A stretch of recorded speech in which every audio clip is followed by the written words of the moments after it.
The 90s at 9. One full hour featuring the biggest hits of the 90s. Garth, Reba, Alan, Shania, George, and so much more. No cassette tape or CDs required. And 90s mullets are optional. 90s at 9. For the town of Wolseley and the voice of Saskatchewan. 620 CKRM. Broadcasting from Century Studios in downtown Regina, Harvard Media presents The Sportscage, where Saskatchewan comes to talk local sports. Brought to you by Access Communications, trusted in rural Saskatchewan for internet, TV, and home security. Be part of the show. Call 1-866-767-0620 or text 306-936-6262. The Sportscage. Streaming at sportscage.com, our YouTube channel, and on the radio at 620 CKRM. You got to be ready to get punched in the face. That was probably the most interesting quote that came out of Game 3 the other night in Florida, and that was Matthew Tkachuk talking about, hey, if you want to win a Stanley Cup, you got to be prepared to get punched in the face. Maybe do some things that you're not comfortable doing, but there's the ultimate goal, the bigger prize. It's a bit of a weird requirement, right? To be good at your job or to be successful, that you're going to have to, take one, a knuckle sandwich, if you will. If you're an Edmonton Oilers fan, it's been an excruciating 3 days since everything that went down on Monday. The over-analysis, the who did this, who did what, somebody needed to. Tonight, is it redemption? Is it retribution? Whatever you want to call it. But if you're an Oiler fan, are you ready to get punched in the face to get it? Fans in the Moss Pit are. Without a doubt, they've been doing this since Game 1. And did you see that? These videos are everywhere. There's some poor guy at the watch party with his family laid out on the floor. That's not cool. But he's willing to do it. Connor and Leon had no points the other night. How are they going to respond? I guess we're going to find out, and that's why we love it. Welcome to the Thursday edition of the Sportscage. It's Maz and Sharky in for Barney, who apparently golf is not going well in Waskesiu. We traded texts last night. He is not having, let's just say that radio is more his thing than him being a professional golfer. The show today, as always, Prairie Land Rentals text line is open at 306-936-6262. We're on the radio talking sports for the next 3 hours right here on 620 CKRM. You can also watch what we're doing on our social channels. We're up on X and on YouTube. And to get to our YouTube channel, just go to sportscage.com and like and subscribe. And anytime we start any new stream, you'll be notified and you can click right in. Sportscage is brought to you by Access Communications, trusted in rural Saskatchewan for internet, TV, and home security. Busy show today. Rick Zamperin, who is the brand new voice of the Hamilton Ticats, will join us in about 20 minutes' time. Say hi to Rick. Riders are there with a very injury-depleted lineup on Saturday, I might add. So we'll chat with him. Arash Madani, as always.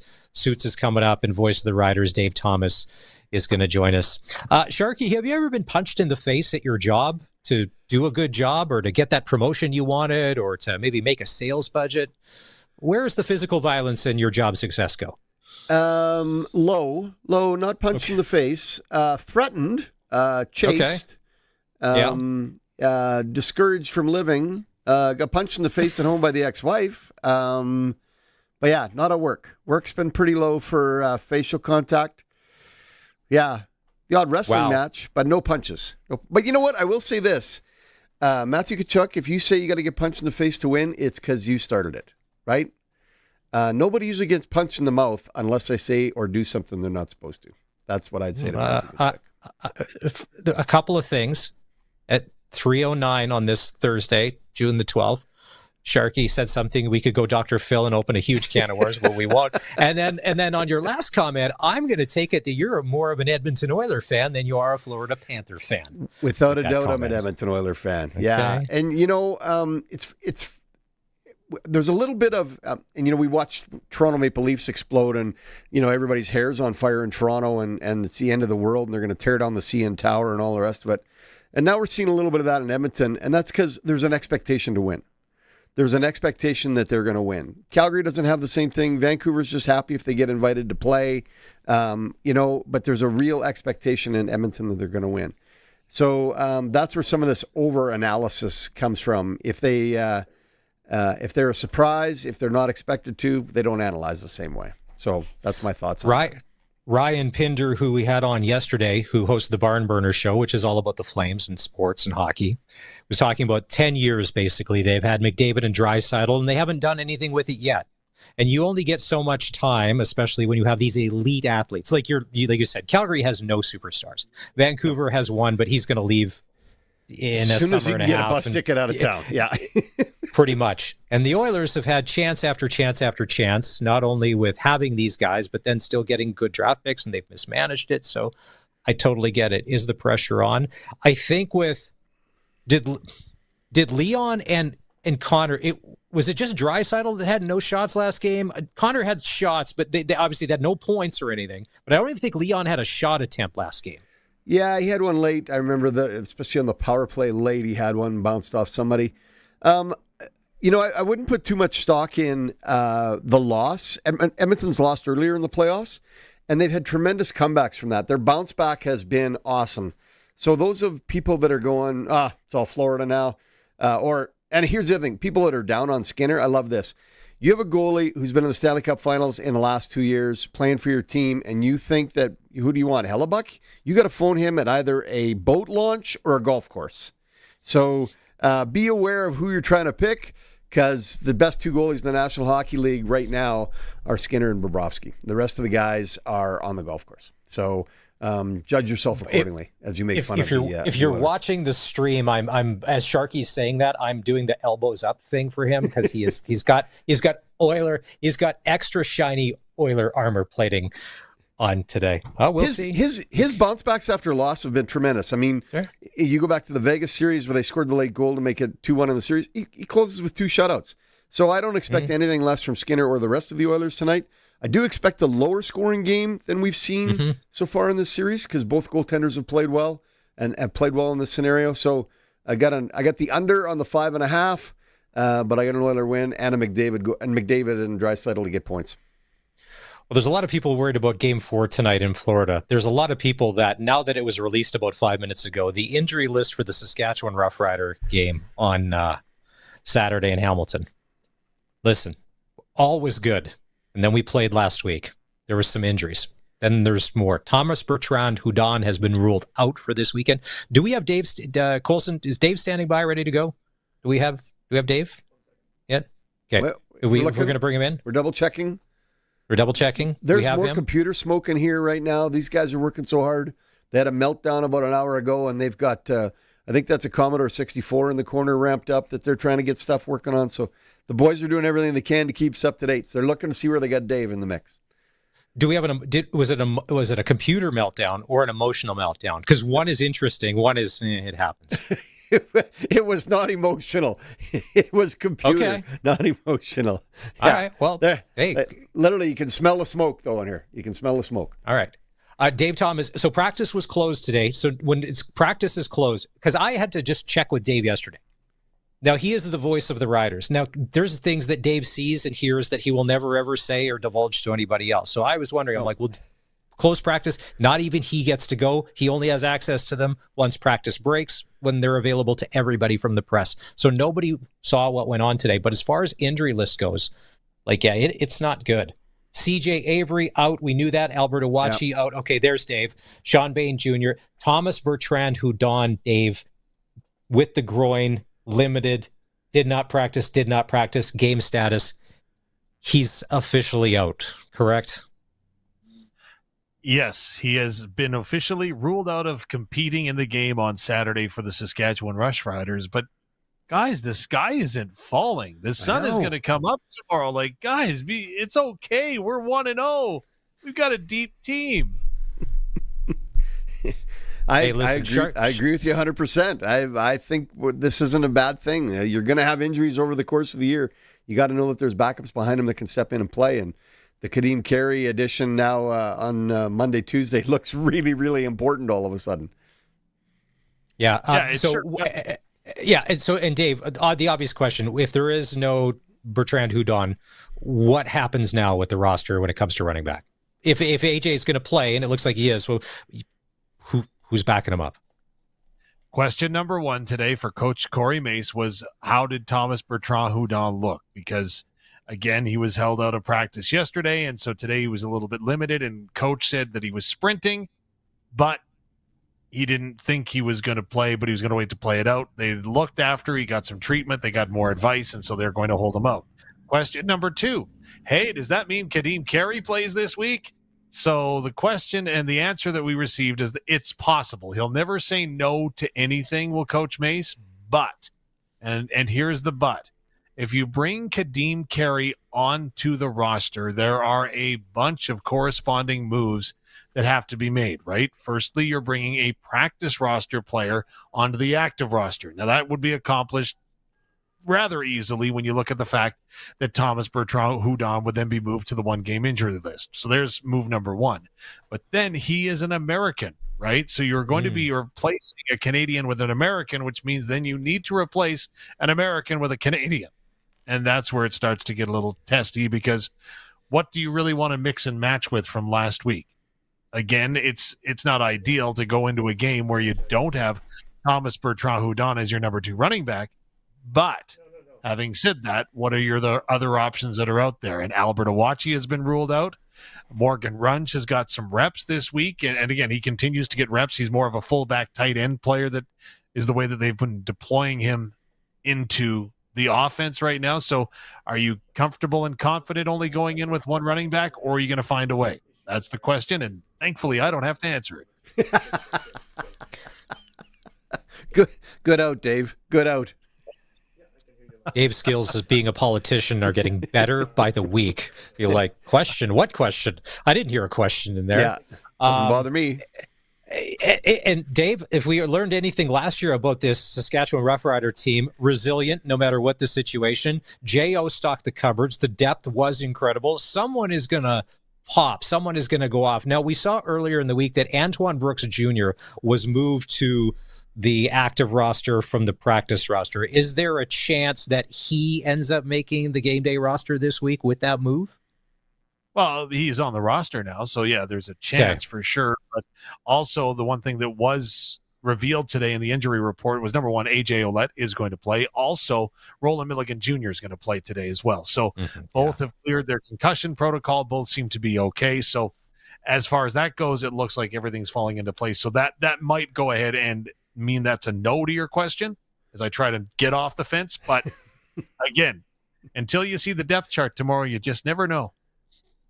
Let's see. We got him here real quick. It was announced earlier today. I know we got Rick Zamperin coming up, who's the play-by-play voice of the Hamilton Tiger Cats. But this is a big day for a local guy. It's a legend. He's going into the Canadian Football Pro Hall of Fame later on this year. Frank McCrystal joining us on the Western Pizza guest hotline. The announcement was made earlier today. Frank, if you're there, first of all, thank you for taking some time to join us, and congratulations. When did you find out, and then what was the feeling after you got the word?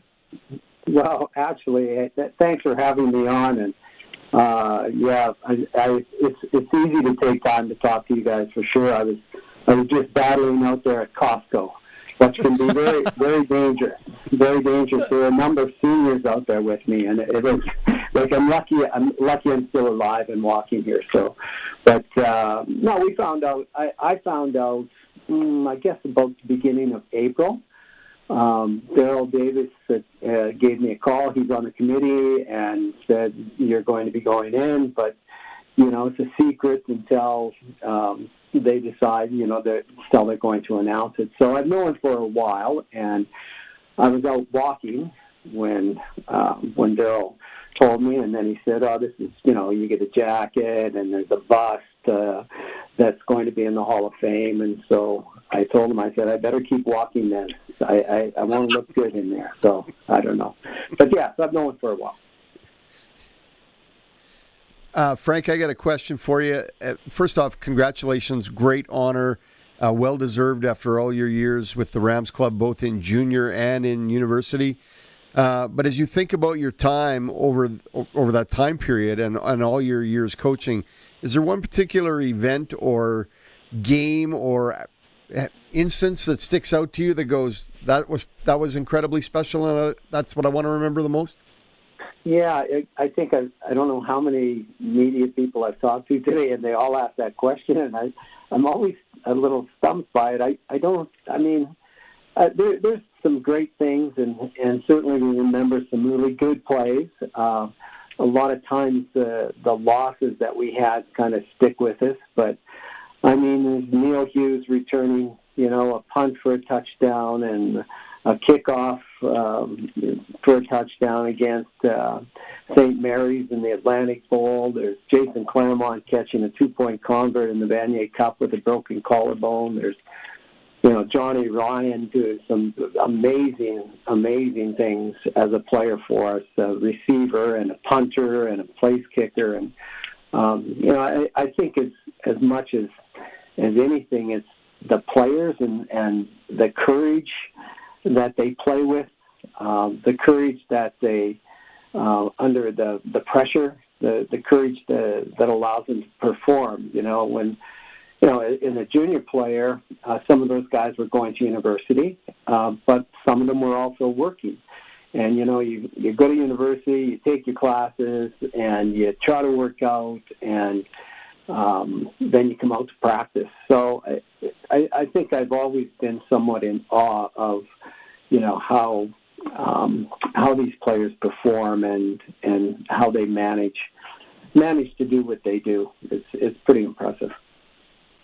Coach McCrystal, there was a lot of Rams pride today on the turf at Mosaic Stadium during Saskatchewan Roughrider practice. You could see it in Mitch Picton's eyes, in Jackson Ford, in Mark Mueller, who are all wearing Rams gear and very, very proud of this accomplishment for you. If you look back when you walked into the program as a linebacker to when you wrapped it up with the University of Regina, obviously times have changed. What are some of the biggest evolutions in the game that you saw from playing to coaching to even recruiting? Oh boy, there's been a lot. Yeah, it really has. Everything from training to the way you run practices, to video, to the number of coaches that you have. I mean, when I first started playing, we had 4 coaches. When I first started coaching, I think we had 5 coaches, and so now you're up to, you could not get by with that many coaches. You just wouldn't be able to do it. We went to video. We went to training where you're hiring actually people to train the players.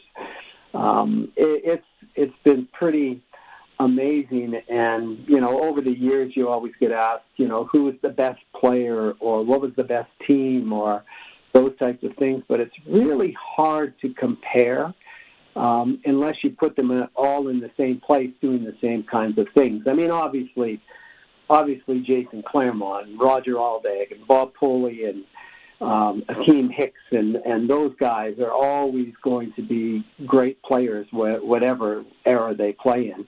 But the leaps and bounds with training and understanding of the game and preparation is really quite phenomenal. It's happened over, 4 decades that I've been involved. Coach, congratulations. The induction ceremony coming later on this fall. When they make a bust of you, what do they tell you what has to happen? Like, do you have to go sit somewhere? Is it all AI? Do they take a scan of your upper body? Is it a Polaroid we got to send in? Does Sharky need to come and take that photo? Like, how does the bust work? Well, it's pretty funny. I have a very good friend, a guy that I taught with and went to school with. His name's Jim Gallagher, and Jim Gallagher was a teacher and a photographer and a jazz musician, and I called him up and told him this was happening because they want you to take a bunch of pictures, a 360 picture of your head and face. So I got him as a professional to come and do it, and it was pretty funny. And then I've had guys like Mark Mueller and Rob Vanstone ask me, so will your bust have a toque on it, and will you have a mustache? So, it was all pretty funny. But it all went off in pictures, and the pictures to the the artist, and the artist is going to do it. So we'll see. Well, we can't wait to see it. Coach, congratulations once again. Frank McCrystal, Canadian Football Hall of Fame inductee, the big announcement earlier today. And he made, and here, probably the biggest accomplishment, he made it through Thursday afternoon at Costco with other rabid seniors out there getting deals. That right there is Saskatchewan tough. That is what being from the prairies is all about. Thanks for making some time, Frank. All right, we're going to take a break. When we come back, we're talking more football. Rick Zamperin, who is the new voice of the Hamilton Ticats, will join us on the Sportscage. Ticats Riders on Saturday. This Bo Levi Mitchell and his Renaissance resurgence. We'll get his take on all that. You're listening to the home of football, local, obviously, and the Saskatchewan Roughriders right here on 620 CKRM. Bidding is now open for the timed online farm and livestock equipment auction for the Brown family, Gravel Hill Resources, just south of Carlisle, Saskatchewan. Register to bid at macauctioncompany.com. A great clean lineup of livestock and farm equipment. A John Deere 7510 front wheel assist tractor, a John Deere 568 baler, Highline bale processor, a John Deere 956 disc mine, and 30 hopper bottom grain bins. Bidding closes on the Brown auction this Monday, June 16th at 10 a.m. Sometimes you need the kids, the cousins, and the neighbors to pitch in and get her done. That's just one of the beautiful things about farming. When you need more help, it's there. It's why Municipal Hail Insurance offers 3 tiers of stackable insurance, including AMHI, spot loss hail insurance sold at cost. Buy it alone or in addition to SMHI or PMHI. Want a higher indemnity limit? Call us today. Municipal Hail Insurance. We've got you covered. Purchase AMHI by August 1st. SaskToday.ca is your local news source, proudly serving communities all across Saskatchewan. Sask Today's team of local journalists are on the ground focusing on local topics that matter to you. From agriculture, local community news, sports, and more. Find it all at SaskToday.ca. Sign up for our daily news digest at SaskToday.ca. From Harvard Media, everywhere. Did you know over 1.3 million homeowners call on Reliance for their water heater needs? With over 140,000 5-star online reviews and over 60 years experience, you could say Reliance Heath are water heater experts. Switch to Reliance Heath today. They'll give you $200 plus standard installation is included. For all your hot water needs, call on Reliance. Visit waterheaterrentals.com for details. Terms and conditions apply. The ball is snapped. He scans the field. He's going deep. What a play! Rider fans, make your own great play by going to riders5050.ca. You can now buy tickets for every Rider game, home or away. You can also sign up for the 50-50 Club and never miss a draw, including the weekly loyalty and early bird prizes. All proceeds support amateur football in Saskatchewan, equipping the heartland, and just maybe score a big win. Get your tickets today at riders5050.ca and go Riders! Riders 5050 is presented by ISC. If you've got a Steelcraft garage door, you've got a door with parts manufactured and assembled right here in Canada. A door with better insulation and seal, plus a warranty you're probably never going to use. And if you don't have a Steelcraft garage door, you should get one. Don't just hang a door, install a Steelcraft. Turn curb appeal into curb envy. Steelcraft door, Steelcraft door, Steelcraft door. We offer more. Steel-craft.ca. 620 CKRM and Tri-Hall Self-Unloading Bale Movers present the CCA Pilot Butte Rodeo, June 13th to 15th. Fridays free, accepting donations for MS. Rodeo slack at 6, then Caitlin Crusaders Bronc match. Saturday, heavy horse pull at 9:30, parade at 10. Saturday and Sunday, chariots at 11, rodeo at 12:30, then chuck wagons. And Saturday, Bud Light Cabaret with Third Degree Burns and from Mexico, the Gecko Band. This is Chavito from the Gecko Band. It's party time, guys. Tickets at the tab, Cross Country Foods in Balgoni, Pilot Butte Domo, and Ice House Liquor Store in White City. Keep your equipment out of the rain and mud this spring by storing it in a new building from Olympic Buildings. A new building on your property can serve as a shop for equipment or hay storage, a riding arena, and so much more. Olympic Buildings in Regina can store it all. Visit olympic-buildings.ca. Sportscage continues. You can watch our live stream at sportscage.com, on our YouTube channel, and always on the radio. Saskatchewan's voice for local sports. 620 CKRM. Hey, when the Riders play, get the KFC Game Day Special, the Big Crunch for only $4.95 and the Big Crunch Combo for just $7.95 at participating KFC locations. Travel day tomorrow for the Riders. They're going to head east, land in Hamilton. There's no Four Seasons in Hamilton, Sharky. I don't think so. I don't think they're staying at a Four Seasons. It'll probably be some other hotel. Maybe a W. Could is be. there a, is there a I don't know what's is there in a Hamilton. Is there a Conrad there? But yeah, Riders, Ticats on Saturday.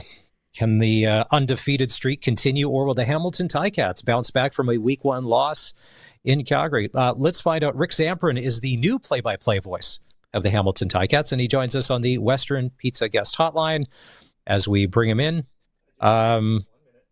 We got 1 minute. Okay, 1 minute. Colson's, we get the 1 minute pause. We got the 1 minute pause. You know, when I was thinking about this game earlier in the week, I was out on the road the last couple of days and driving back. I was like, Hamilton is okay. They're better than what they showed last week, I thought. They're a better football team than that. They made some mistakes early, got behind, and had to press to get back into it. But I think the Riders found their groove, if you want, through the second and third quarter of their game. So I expect a better performance than we saw in Week 1 for both clubs. I do expect the Riders to come out on top, even though we get some banged up, we get some injuries. It's just going to show the depth that Jeremy O'Day's put in place. And, I think it's going to be a good game, though. Like, don't take – Hamilton's not a free spot on the bingo card. They're not that middle X. You got to come ready to play against them. No, they in spurts they played well in Calgary on Saturday, and at times, and there's look at this. This I feel like this is Hollywood Squares almost. There, look. Who always sat? Who was the celebrity that always sat center square? There's always somebody eccentric and crazy. Hey, Rick, first of all, thank you for doing this. We appreciate it, and congratulations on the gig. It's pretty cool to be calling CFL football. You got a dream job like Dave does for a lot of us that grew up watching this game and then getting into this business. Absolutely. Number one, thanks for having me on the show. Number two, what is old is new again. I was the Ticats play-by-play guy from 07 to 14, living out a boyhood dream, and now they've invited me back here for 2025 and hopefully many more years to come. It's the thrill of a lifetime. Calling CFL games is absolutely tremendous. Well, long-time listener, first-time talker, Rick. Appreciate you doing this. He's in Hamilton here this week. Can you tell me first and foremost what the takeaway was from the game in Calgary? Because at times I felt frustrated watching it because I'm like, they're right there. It's just one play.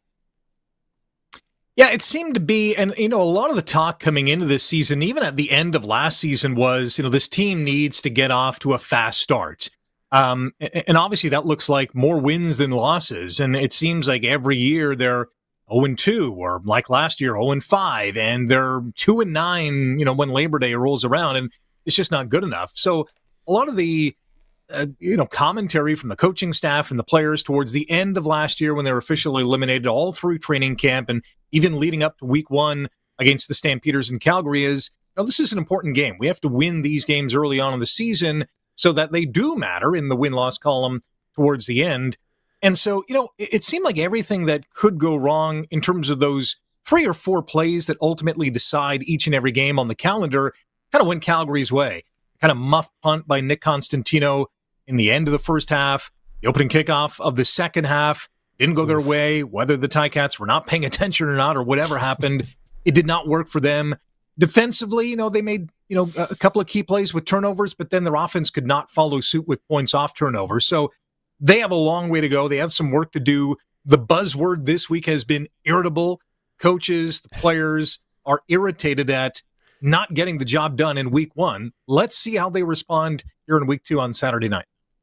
I made the comment earlier that Hamilton's a better football team than I thought we saw last week against Calgary. What do they think of the Riders coming in? What has been the buzz around the Big Green Machine coming to town? The buzzword is great football team, well coached, tough elite defense, an offense that can score virtually at will when they're on their game. Saskatchewan's always seems to have a good special teams unit as well. So here's a team in which any opponent, any week, has to beat Saskatchewan at least 2 out of the 3 phases on the football field, and that's easier said than done, as you all well know. So Hamilton's offense has to be on point. The defense has to be much better than what they showed against the Stampeders. They can't let Saskatchewan score 30-plus points. That's a recipe for a big fat L on that side of the ledger. And on special teams, the Ticats return game looked really good last week with Isaiah Wooden returning a 105-yard kickoff for a touchdown. But the punting and the coverage unit has to be that much better. Field position, for momentum, maybe a turnover on special teams. So in order to win two of those three phases, I think all three phases of their team have to be much better against the Riders on Saturday. I'm hoping you can peel back a layer for me a little bit. Not a lot of people know this, but Barney and Sharky do not like each other, but they actually get along really well when they're working together. Having said that, though, last year it seemed like the relationship between Scott Milanovich and Bo Levi Mitchell hit rock bottom, but somehow the two professionals were able to collaborate and find some success. Is that kind of the message? Is that the relationship between the two of them? I think they're on much better terms going into this season as opposed to especially the start of last season. I think the thing that got under the skin of Scott Milanovich was too many turnovers. As good as Bo was in getting yardage and getting some touchdowns, they weren't translating into wins because he and the team as a whole were turning the ball over far too many times in the opening weeks of the 2024 regular season campaign. And, he got benched, as we all know. Taylor Powell comes in. He gets hurt in that game. Bo comes in. And it's almost like an in-season renaissance for Bo Levi Mitchell. And he goes on to have one of the most extraordinary seasons in Ticats history. Most ever passing yards, led the league in touchdown passes, unfortunately still led the league in interceptions. That second half of the season for him and the offense was like night and day because they weren't turning the ball over as much. They were scoring a lot of points. They were getting some wins. So I think from about Labor Day on, Milanovich and Mitchell were on the same page, have been on the same page. They are not only coexisting, but they're liking what they're getting out of each other. And I think there was a lot left to be desired last week, but I think at least the offense and what Mitchell has brought to the table is trending and has been trending in the right direction for several months now. Corey Mace's defense, playing that bend but don't break, playing that zone. What causes Bo more problems, in your opinion? Is it the man or is it the zone defense? Well, I think it's the confusion and Calgary did this very well last week. Damon Webb was, an elite player last season. He showed he can still bring it this year in his first campaign with the Stampeders because he was coming down and helping the linebackers, helping the halfbacks, and at times they were showing zone and they switched to man. And I think that not necessarily confused Bo Levi, but really threw him off. And that's a surprise because you are preparing for weeks knowing that Calgary is game number one. I think they were a little taken aback at what the Stampeders were able to do on defense. Look at that side of the ball, apart from Webb and Ormalade, you look at the names and think, okay, we might have a chance to beat these guys scoring a lot of points, but credit to the Stamps. Not only did they stop them time and time again, but they made some big plays on defense to kind of quell the tide, especially early on as Calgary's offense got going, and Dedrick Mills was a man on fire last weekend. So I think Bo in the offense was a little taken aback at what Calgary not only had game planned for, but executed as well.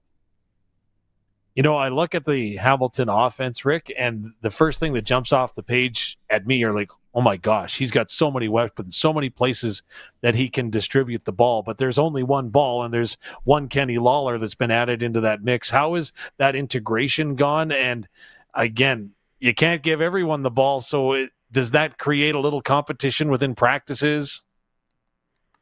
It definitely has in training camp, in the preseason games, and we saw a little bit of it in the loss against Calgary there's only one ball. Bo's got to pick his spots, but he also wants to be explosive as well. And they did a good job last season, early on, really throughout the season, of getting those big plays. And now he's got a new toy to play with. But yeah, only one guy can be the star of the show on each and every play. And saying that, the offensive line has to do their part. The other receivers have to block. Greg Bell out of the backfield has got to get some productive yards, especially on first down, to open up that passing game. They were too one-dimensional last week. The run game was abysmal. Bo wasn't sacked, but, he was pressured a few times by Ormalade. So as a whole, the offense has to be much better. But yes, this offense is capable of scoring 30-plus per game, but they got to show much better than they did last week. Are there any big lineup changes that we can expect for Hamilton from what we saw last week? Knowing that, Saskatchewan's coming in with a few injuries and some replacements. What does Hamilton look like? Yeah. I think the big two is Brendan O'Leary-Orange, who, Canadian depth receiver who has shown, he's been on, good footing with Bo Levi. Doesn't look like he's going to go. He's got a rib cage injury, wasn't a participant in practice. The other one is sort of a question mark. He's questionable going into this game against the Roughriders, and that's Isaiah Wooden. He's got a bad hamstring. He could play, but they might be extra cautious knowing that this is game one of 16 more to come after this. So they might press pause on him, and that would be somewhat of a loss because here's an explosive guy who's got tremendous speed. He can flip the field, and as we all saw, can take it to the house at any point in time. So that'll be an interesting development to see who they replace him with. Quavian White, who's a newcomer to the Canadian Football League from the NCAA and had a cup of coffee in the National Football League, can not only play linebacker or defensive back, but he can return kicks as well. So he could be a sub if Wooden can't go. Otherwise, they're pretty healthy. All the stars are going to be there. Just a matter of them, being all on the same page and getting the job done. Rick Zamperin joins us on the Western Pizza guest hotline. He's the play-by-play guy for the Hamilton Ticats. Now, as a wrestling fan, or if you pay attention to wrestling, you have baby faces, the good guys, and you have the heels, the bad guys. I would say that your color guy is one of the ultimate heels ever in the CFL. Simone Lawrence, no shortage of entertainment no matter where he went. It was always fun as a Rider fan whenever he would make his way to our fine province. Somebody to yell at, maybe he would yell back at times. What's it like working with Simone? He's a character, to say the least. One of his favorite stories, and I asked him about this actually about a week ago, is just, the interaction he had really on a game-by-game basis with fans. And we always get the impression that these players can't hear what's being said, but they can. Yeah. And he did. And he responded at times. And, he just relayed the story of, these crazy Saskatchewan fans with watermelons on their heads, yelling at him. He's yelling at them. But it's all in good fun, at least as far as he's concerned. Here's a guy who, as you know, has, his energy knows no bounds. He's also a great student of the game. So he is able to describe what just happened on a play and do so in a way that the average fan, hardcore or not, can understand. Why did that play materialize? Why was that guy open? How did the offensive lineman miss this block? Or, what was the impact of that? So he has an innate ability to translate that in real time to the average fan. It's fun to watch, and he has that infectious energy that brings the broadcast to another level. I'm so happy he's, my right-hand man, and looking forward to the rest of the season with him beside me. There's no Luke Mullender. Let's be clear. He's no Luke Mullender. Yeah. There's only one of those. Yeah. Well, what was his thoughts? And I guess you don't want to put words into his mouth. What were the thoughts that you shared when you looked at the defensive line play from last week? From the outside looking in, again, Vernon Adams Jr. is going to do things with his feet, but I thought that there was a very good job. I don't know what I'd grade it at, but of keeping him in the pocket and making sure that he was a passer. Certainly there were some missed assignments, and Simone and I talked about that, and the rest of our broadcast crew. It wasn't a perfect outing for the defense, but they got a couple of sacks. The times that they did pressure VA, he made a couple of mistakes. Hamilton got 2 interceptions. They got a third that was negated by a roughing the passing penalty that I thought was a little soft, but the league wants to protect its star players, and I fully understand that. But at the end of the day, the defense allowed far too many first downs when Calgary had 2nd and 9, 2nd and 13, 2nd and whatever. It seemed like the Stamps were getting a fresh set of downs at key moments in the ball game, and ultimately translated those into points. With at the end of the day, the Ticats just couldn't overcome. So overall, I thought the defense, especially compared to game 1 last year, was much better, much more formidable. They seemed to adjust on the fly. I'd like their secondary way better this year compared to last year with the addition of Deshaun Amos. And when Reggie Stubblefield is healthy, they're going to be that much better. But this D has a few more levels to get to be considered anywhere close to being an elite level defense, like I think Saskatchewan can proclaim here in the early going of 2025. How much does Katsantonis, being that hard-hitting safety, that calming presence back there, because he's a vet now, and there are a lot of young guys on Hamilton's defense, maybe not a lot of household names yet, but I look at Katsantonis, and I'm always like, that's a guy that, hey, if he was ever on our team, I know that we would love him. Rider Nation would love him. He's a great Hamilton Ticat, and always comes to play. Yeah, he's got the DNA of what a Ticats player is. Hard-nosed, a student of the game, a guy who can rally the troops when things aren't going well, hard hitter, is always relentless in his chase to the football. And you pair him with Destin Talbert, who's an up-and-coming halfback, the addition of Amos. Now you have Jonathan Moxey, who's that Swiss Army knife at cornerback, can play some linebacker. Jamal Peters can be that shutdown, boundary side cornerback. The secondary is much better in that kind of captain back there as Katzendonis, who's kind of, making sure everyone is in position, rallying the troops when they're down. So, yeah, he's been a perfect addition and a very consistent performer as well. He doesn't miss a lot of games. I know he missed, I think it was 3 or 4 last year because of the injury bug, but day in and day out, he's there. He's producing. He's getting big interceptions, momentum swinging plays, pass knockdowns at key moments. He's been an awesome addition ever since arriving in Hamilton a few years ago. I think we will wrap here. It was called the Donut Box, nickname Tim Hortons Field. Is there a new corporate name for the Hamilton Ticats where the stadium is? What are we going with? Not these yet. days? What? I've heard they're close, but nothing has been officially announced. The Donut Box is no more. The Tim Hortons Field experience ended after a 10-year corporate sponsorship deal with Tim's, but looking forward to the next one. And if it is the one that I hear close to signing, it's going to be pretty cool. Nice. Mitchell's Lemonade Stand Field. I didn't think that was going to happen. That's pretty close. Pretty close.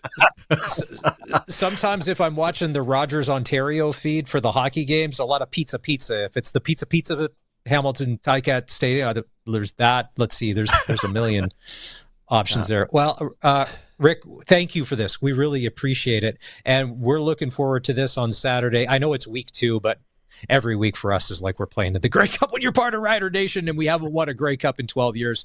Oh, wait a minute. 12 years is a long time. What's the number in Thanks Hamilton? for bringing that up. Yeah, okay. 1999 was a long time ago. We're not even in the new millennium, and we haven't won a Grey Cup. But hey, listen, Saturday night as well, Garney Henley's number 26 is going to be retired. So maybe that will inspire this new generation of Ticats to go all the way. And we had him on earlier.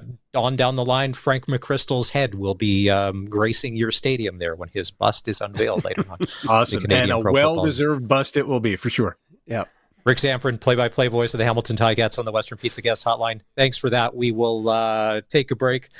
We come back. Hey, listen, I had to get it in there about the last time because I was getting flack the other day about it's been 12 years, and I'm like, listen, as a Rider fan, 12 years, that's 5 minutes in Rider time. It's nothing. It's nothing. We'll be right back there. It's all good. I love it. That is nothing. It's time to take a break here on the Sports Cage. If you want to jump in on the show today, Prairie Land Rentals text line is always open at 306-936-6262. That's where you can pick the score for SaskTel. Closest to or bang on can win you a $200 SaskTel gift card and tickets to an upcoming Rider game. Text us your first name, your last name, and your score prediction to have a shot at winning. This is the Sports Cage on the home of Saskatchewan Roughrider football, 620 CKRM.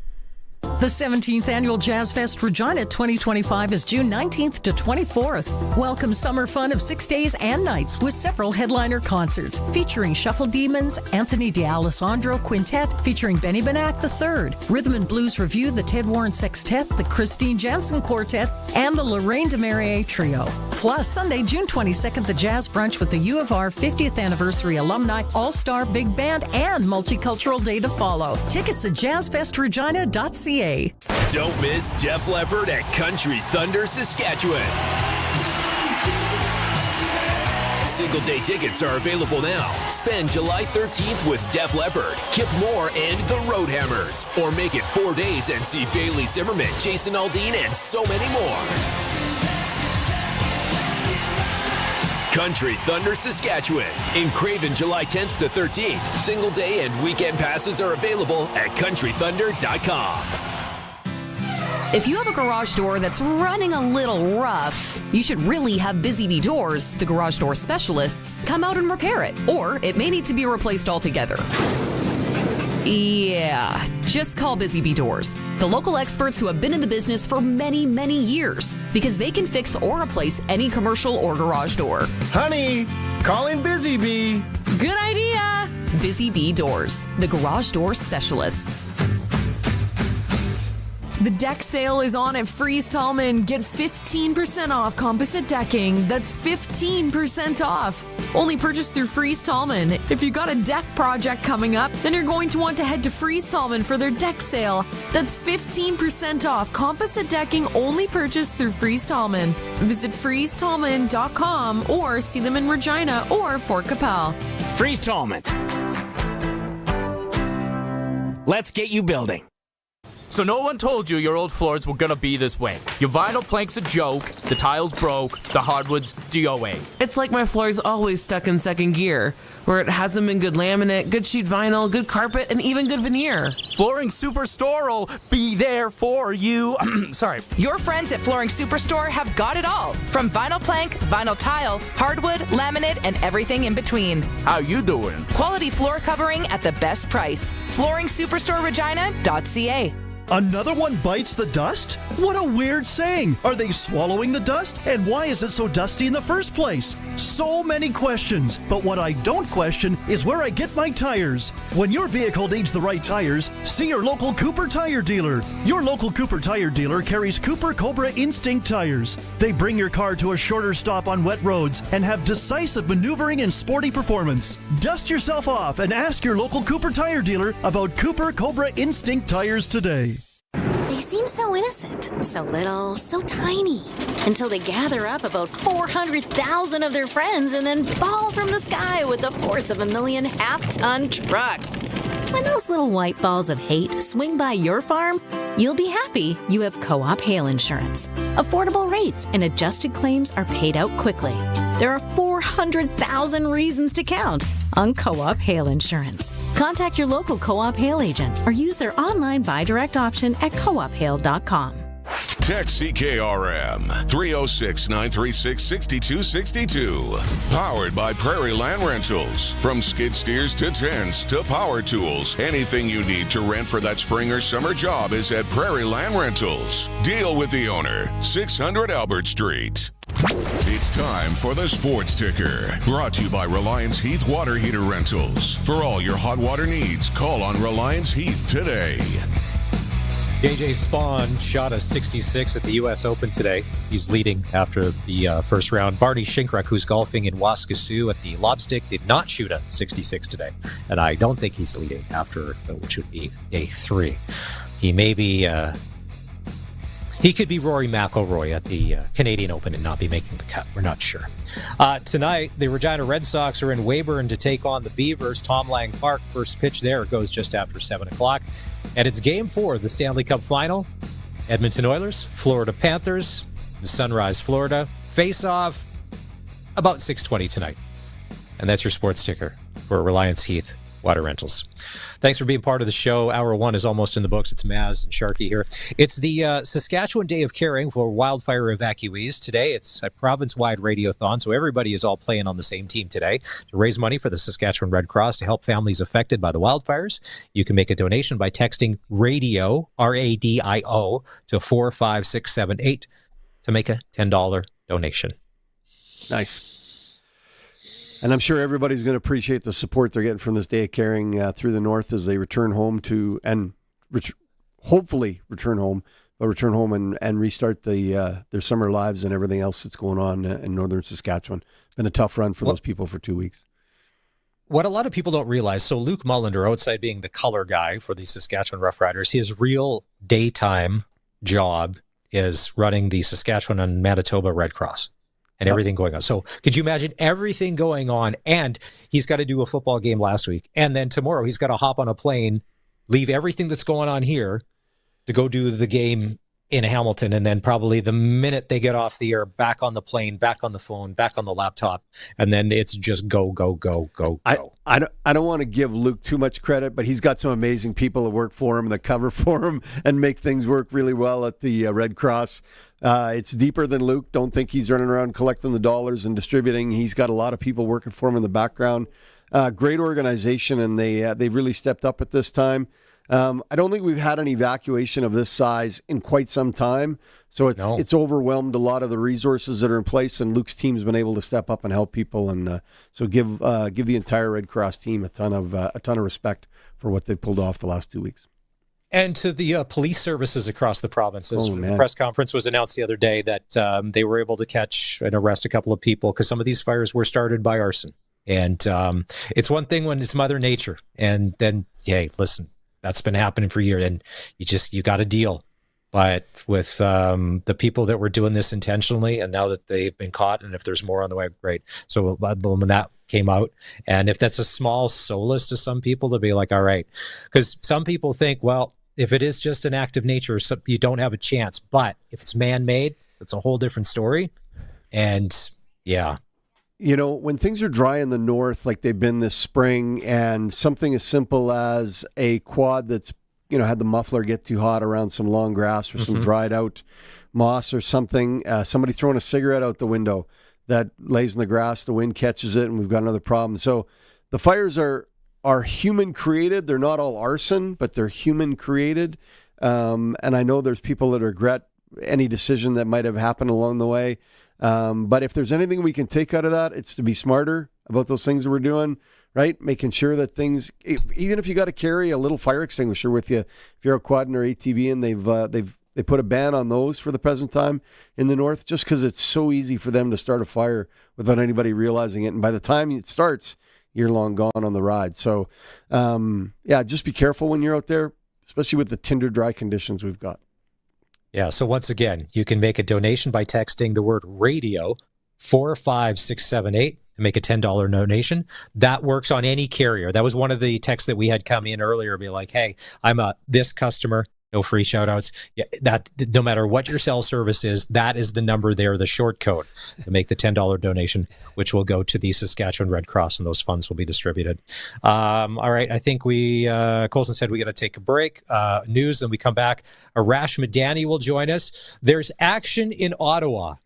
Nothing to do with politics. No, I'm not saying there's not a lot going on there too, but as far as the football team goes and their starting quarterback, and maybe we'll get into why Drew Brown isn't playing this weekend. It's Saskatchewan Roughrider related. This is the Sportscage. We're streaming on our social channels on X and on YouTube. If you want to get at that, you can just go to sportscage.com, and right here on the home of local sports in Saskatchewan, 620 CKRM. Take a trip down memory lane. Weekdays at 1 o'clock with Colin Lovequist. Number Ones at 1. A full hour of country's greatest hits and the stories behind them. We'll take a look back at musical milestones, celebrate some country music birthdays, and a whole lot more. It's all brought to you by North Home Windows in Foam Lake. Number Ones at 1 with Colin Lovequist on the voice of Saskatchewan. 620 CKRM. You stand there, hands on your hips, tears brimming while you stare at that beautiful lawn. No one understands the physical toll it takes to make your lawn this stunning except you and Barassa & Sons. Barassa & Toro have your back, literally. Toro's patented My Ride suspension features a floating rear seat and front shocks that take all the bumps so you don't. Don't wait for the grass to turn green. See the 2025 Toro lineup at ebarassa.com before they sell out. ebarassa.com. The ball is snapped. He scans the field. He's going deep. What a play! Rider fans, make your own great play by going to riders5050.ca. You can now buy tickets for every Rider game, home or away. You can also sign up for the 50-50 Club and never miss a draw, including the weekly loyalty and early bird prizes. All proceeds support amateur football in Saskatchewan, equipping the heartland, and just maybe score a big win. Get your tickets today at riders5050.ca and go Riders! Riders 5050 is presented by ISC. Asset Link is gearing up for their unreserved June auction sale, June 21st to 25th. Find great farm machinery on offer, like 2007 John Deere 9770 combines, a 2009 AGCO 9345 swather, a 2015 Ram 2500 HD pickup, and more. And there is still time to get your equipment in this sale. Asset Link, with yards in Saskatoon, Lloydminster, and Lacombe. To consign or to bid, visit assetlink.ca. You can hope for the best. You can certainly pray. You can also overpay for crop insurance. Or you can enjoy a little certainty. Sold at cost. Municipal hail insurance. Local roots. Local insurance. Local trust for 108 years. Offering 3 tiers of stackable insurance starting with SMHI. Continuous coverage. Year in, year out. Sold at cost. Deadline for reporting your seeded acres is June 15th. Municipal hail insurance. Saskatchewan's crop hail insurance experts. municipalhail.ca. Employee pricing has arrived at Crestview Chrysler with the 100 Years in Canada event. That means $99 per week on a new 2025 Jeep Compass. Financing as low as 0% for 72 months on select Ram 1500s. Save up to $26,000 on the new Dodge Durango Hellcat. Or get into a new 2024 Dodge Hornet for as low as $38,995. Take your pick, boss. It's employee pricing. Only for a limited time at Crestview Chrysler Dodge Jeep Ram. Struggling to make ends meet? You're not alone. Many people are facing tough times and finding it hard to afford the essentials. I'm hearing from people experiencing this every day. My name is Jasmine Brown, a licensed insolvency trustee at BDO in Regina. I'm here to help you take control of your finances with a solution made just for you. Call 1-833-BDO-TALK or visit bdodebt.ca to book your free consultation and discover your debt-free future. 620 CKRM, a Harvard media station, broadcasting from Regina, around the world at 620CKRM.com.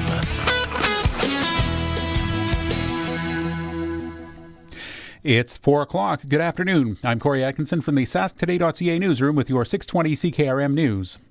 About 7,000 residents in and around La Ronge will start going home today after a wildfire forced them to leave just over a week ago. Lyle Hannon is the director of the town's Emergency Operations Center. He says he's heard from some people that they're anxious to return. You miss home. You want to make sure that you can see things and make sure everything's still here. And even though you've had positive reports and there's lots of activity on social media, you want to make sure that you see it for yourself. Residents of Air Ronge and those in neighboring communities from the Lac La Ronge Indian Band can also start going home. 620 CKRM is proud to be part of Saskatchewan's Day of Caring, as radio stations across the province have banded together for a one-day radiothon to raise money for the Red Cross to help the victims of the wildfires.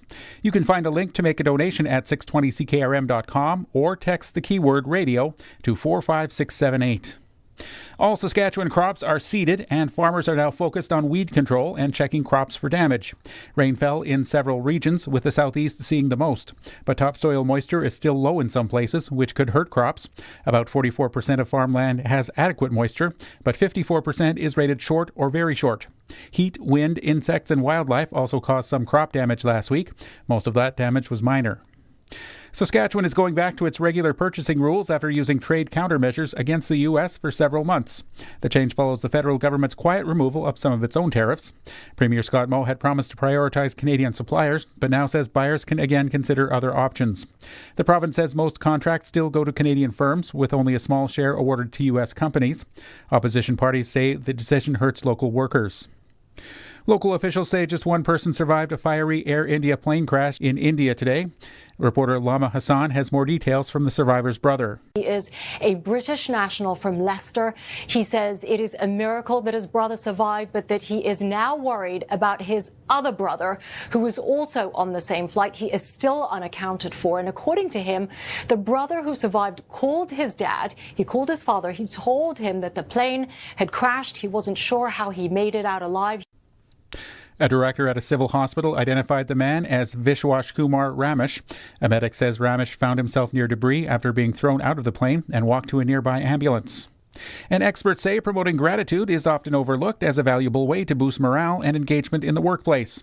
At work, a team leader can begin a staff meeting by expressing gratitude for what went well in the last week. Some managers give handwritten notes of thanks, while some organizations will provide group meals or gift baskets. Business consultant Allison Jones says practicing gratitude in our personal lives can help reduce stress and improve a person's mood and outlook. That is your 620 CKRM News. Read more stories from around your community and around the province at sasktoday.ca and 620CKRM.com. Your weather is next. Come enjoy an unforgettable evening of food, entertainment from the Garage Band, and fundraising in support of YMCA programs in Regina and Moose Jaw. Music for the Mind, June 19th at 5:30 p.m. at the Connexus Arts Center. The YMCA is a charity that ignites potential. You can help break down barriers so everyone can access its programs. Tables are selling fast. Get your tickets today at regina.ymca.ca. Music for the Mind is an event you don't want to miss. Mark your calendars. Agri-Stability Program forms have a new deadline. Starting in 2025, the deadline to submit 2024 program forms without penalty is June 30th. This new deadline allows you to align your tax filing with your Agri-Stability filing for added convenience. Submitting earlier means your file can be processed sooner, potentially leading to quicker payments. For more information and important deadline dates, visit scic.ca.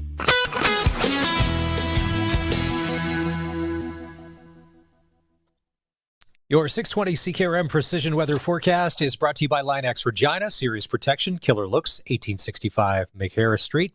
An air quality warning's in effect because of the wildfire smoke from BC and Alberta, and it's causing poor air quality conditions. Tonight, partly cloudy, we'll have a low of 10. Tomorrow, mix of sun and cloud and a high of 23. For Saturday, sunny and a high of 27. Sunday, even warmer with a high of 29. And for Monday, partly cloudy, chance of afternoon showers and a high of 25. Right now, smoky, windy, and 23 degrees in downtown Regina. When you want the best for your truck, you want Line-X. Your truck has withstood the harshest elements Saskatchewan has thrown at it. Rocks, gravel, rain, sleet, and snow, and left with no chips, no rust. Line-X protective coating keeps your truck's bed liners, rocker panels, and bumpers looking like brand new. Don't settle for Brand X. Go with Line-X. It's serious protection. Come see why everybody loves taking their truck to Line-X Regina for their rocker panels, bumpers, and more. Line-X. Make your truck complete. 1865 McCarris Street.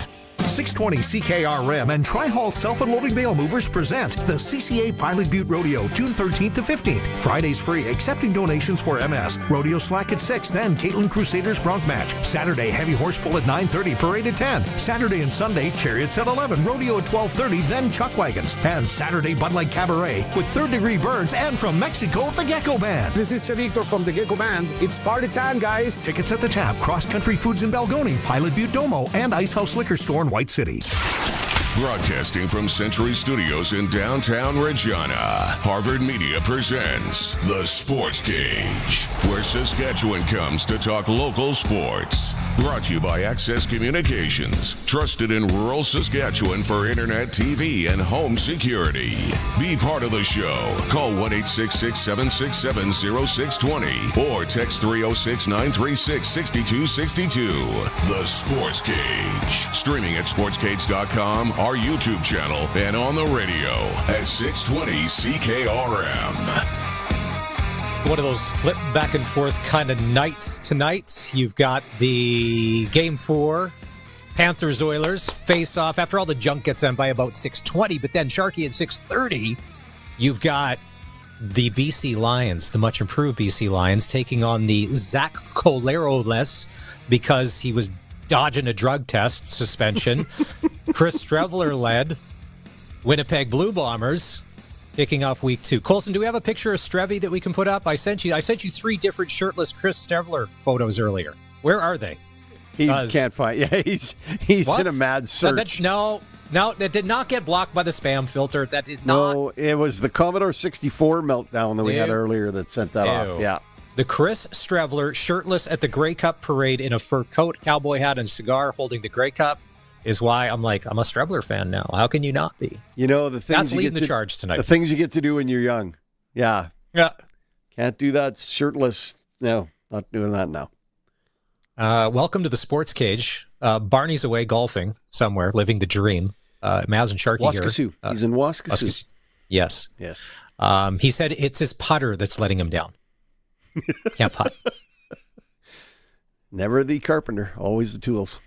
Yeah. Whoa! Sharky starting hour 2 with another bomb, just like hour 1. Yeah. Got to go back and listen to the podcast to find out what Sharky said, which we didn't dive into because that's a whole other show. He's brought to you by Flooring Superstore.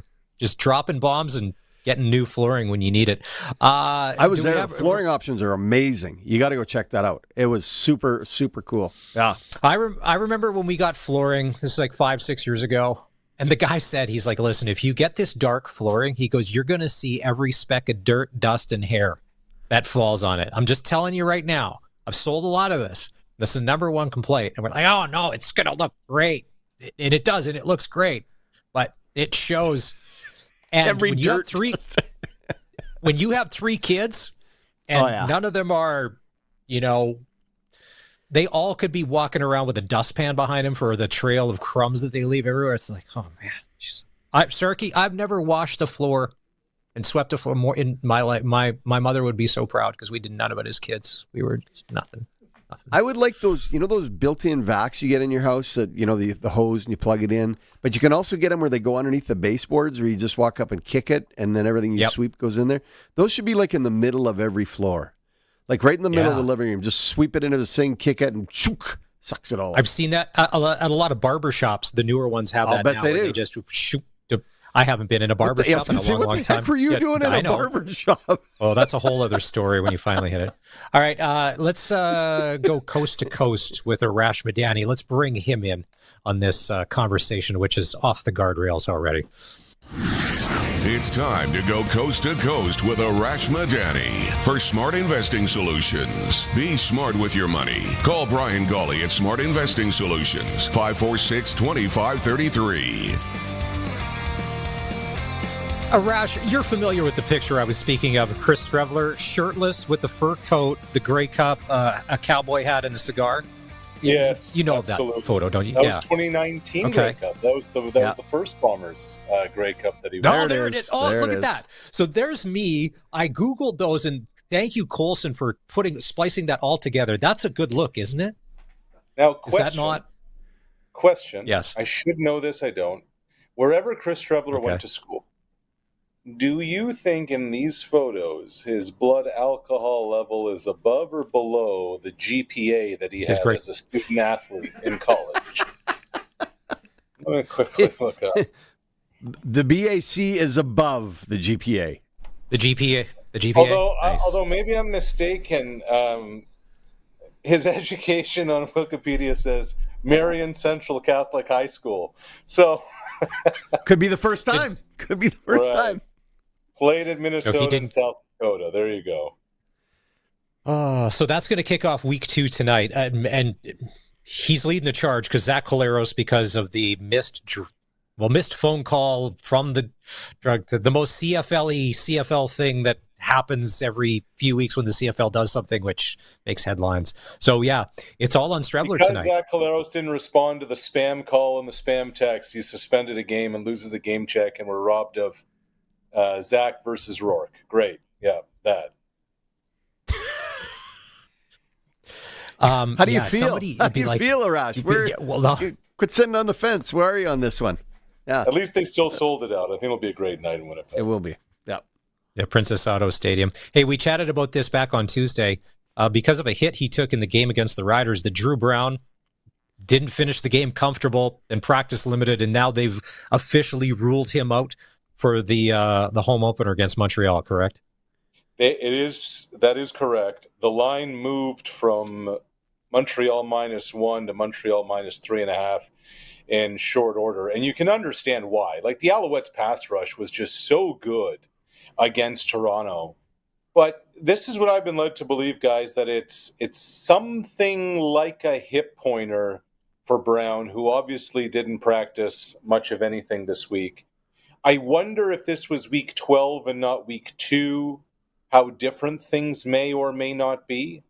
But obviously, the next man up is Matthew Schultz, and away they go there with the Red Blacks. Just a brutal way for a home opener to not have your guy. The hit looks pretty innocent. I mean, it wasn't like it was a late hit or anything. He actually ducked down and got run over, and comes up holding his hip. So just collision sport, Sharky. Yeah, It is. Yeah, it's like my life. It's a collision sport. You never know what's going to happen. Yeah.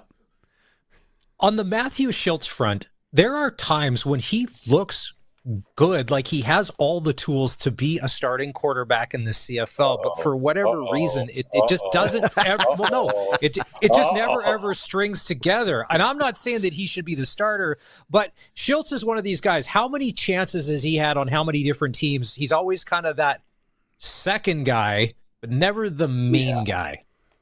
Is Dakota Prukop still in the league? Like, there are guys who just continue to get jobs because it's hard to find a quarterback. You know, I honestly don't even know what to say. Like, it's the hardest position in sports. There's not a lot of supply, and if you're somewhat competent, there's going to be a job for you if you're willing to be out there. You know, like at a lot of, talk about Strevler, at a lot of different positions along the way, there's no chance Chris Strevler, with his injury history, with going down the NFL, coming back, getting hurt again, there'd be a job for him. And here he is starting the home opener for the Bombers, starting the season opener for the Bombers. That's just the nature of the position in pro football, and it's not a CFL thing. Exactly. Because there's a lot of mediocrity starting in professional football on both sides of the border in any league that you're going to watch. 2 words, Aaron Rodgers. Grandpa Aaron Rodgers is going to be the starting quarterback for the Pittsburgh Steelers. Sharky, a little respect. He's a married man now. He walked down the aisle a couple of months ago. Probably there was ayahuasca in the cake at the reception for everybody to get a little nuts. Listen, yeah. So to me, the most intriguing game is tonight's game. The Bombers, they're old. Well, they're still good. They still got Mike O'Shea. They usually have depth. All right, how do they do without Claros? And then BC, was Edmonton that bad, or was BC that good? Can they take the show on the road? And can Buck Pierce, going back home to where he had a lot of success as a Bomber coach, put it all together with Nathan Rourke, and can they go in there and steal one? What's your game that's intriguing you this week? Mine's Toronto-Calgary. I want to see what Nick Arbuckle can do. I want to see what adjustments that Argonauts offensive line will make after getting absolutely turnstiled by the Alouettes. I'm interested to see if anybody on that, from a skilled position standpoint on that Argos offense, other than Coxie, can do much of anything. Look, I get it's early in the season. I get it's their backup quarterback, but they're still the defending champs. I am not sold on Calgary at all. I still think the Stamps are meh. But I'm more interested to see what Toronto has up its sleeve and how they're able to kind of scrape themselves up off the mat, because they were left there in Montreal right on the map. It was interesting to me that Montreal, the pressure wasn't 6-7 guys. It was 4. It was 4 that ran over their offensive line, and at will. Like, there was no stopping. They're taking tickets. They were at a turnstile. Yeah, and what's interesting is I think there's only been one change to the Argos offensive line from last year. Like, their defense got crushed in free agency. So I talked to somebody over there this week, and they said they think they know how to clean it up. The question becomes, Sharky, how quickly can you do it? You know, coming off a full training camp. So we're about to find out. Yeah, I suspect it's going to take more than a week. Yeah.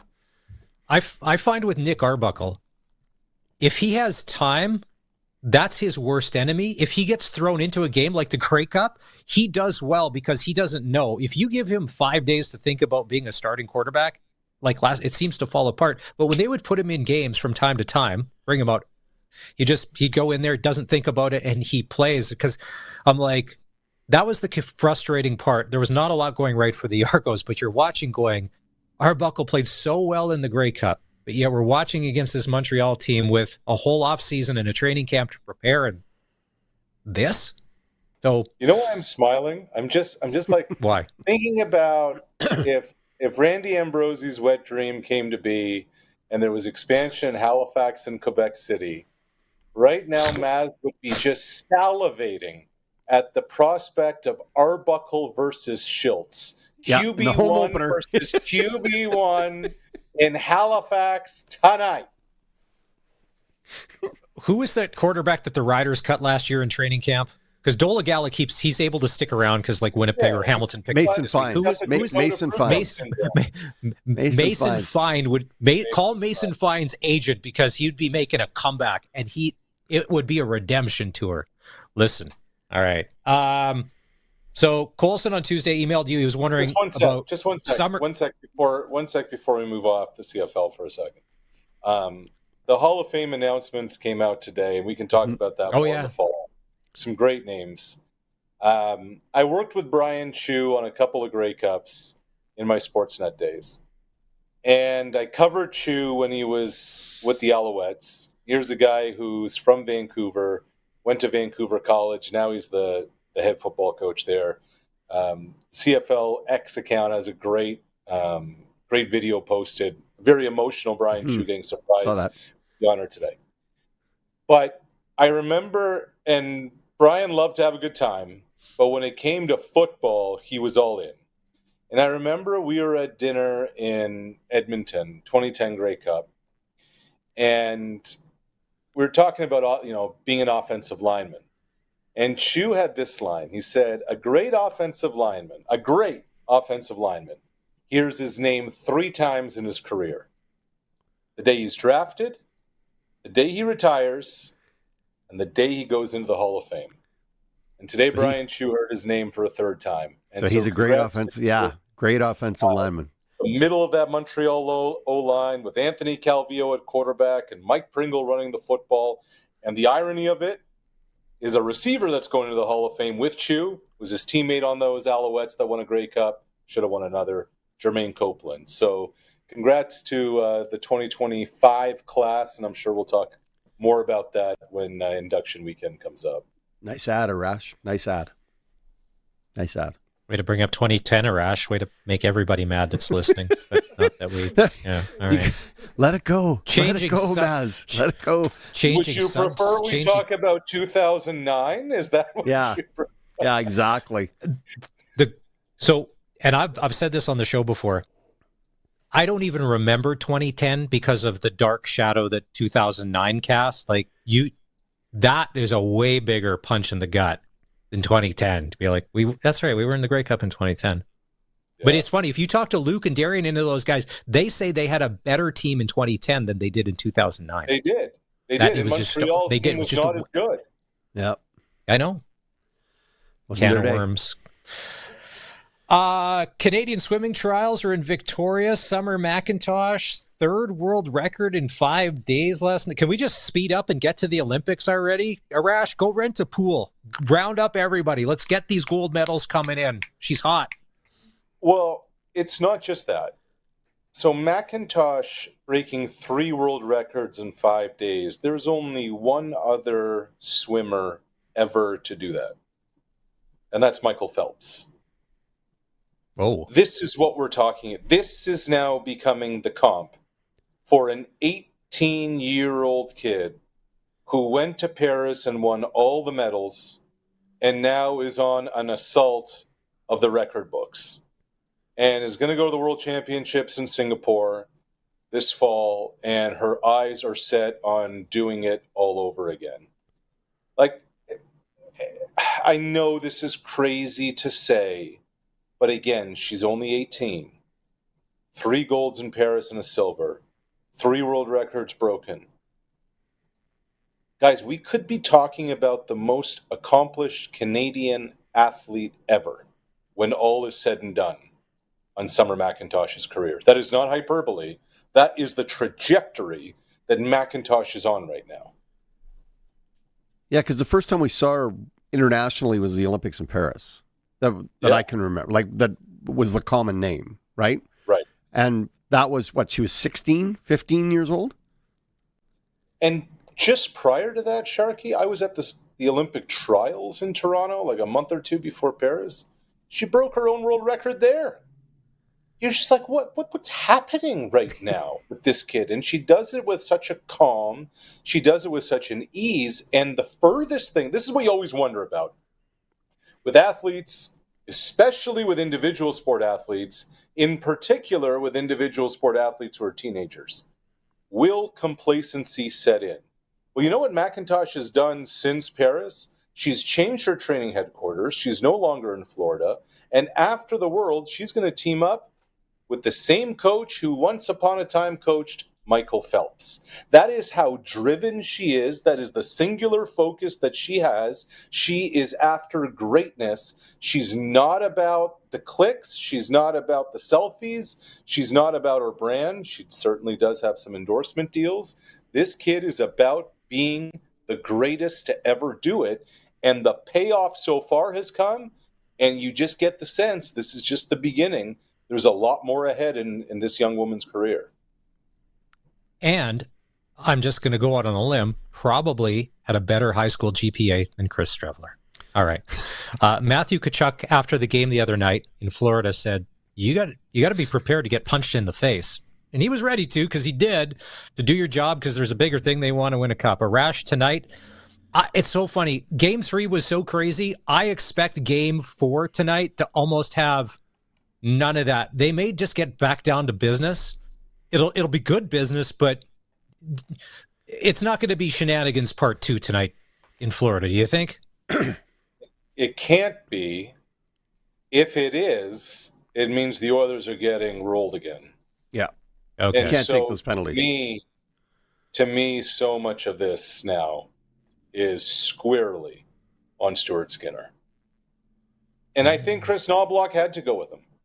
Like, you've gotten this far, here you are. It's not like it's 3-0 like last year. The series is still 2-1. And yet, doesn't it feel like such a roll of the dice to go with Skinner, even though it's the move you have to make?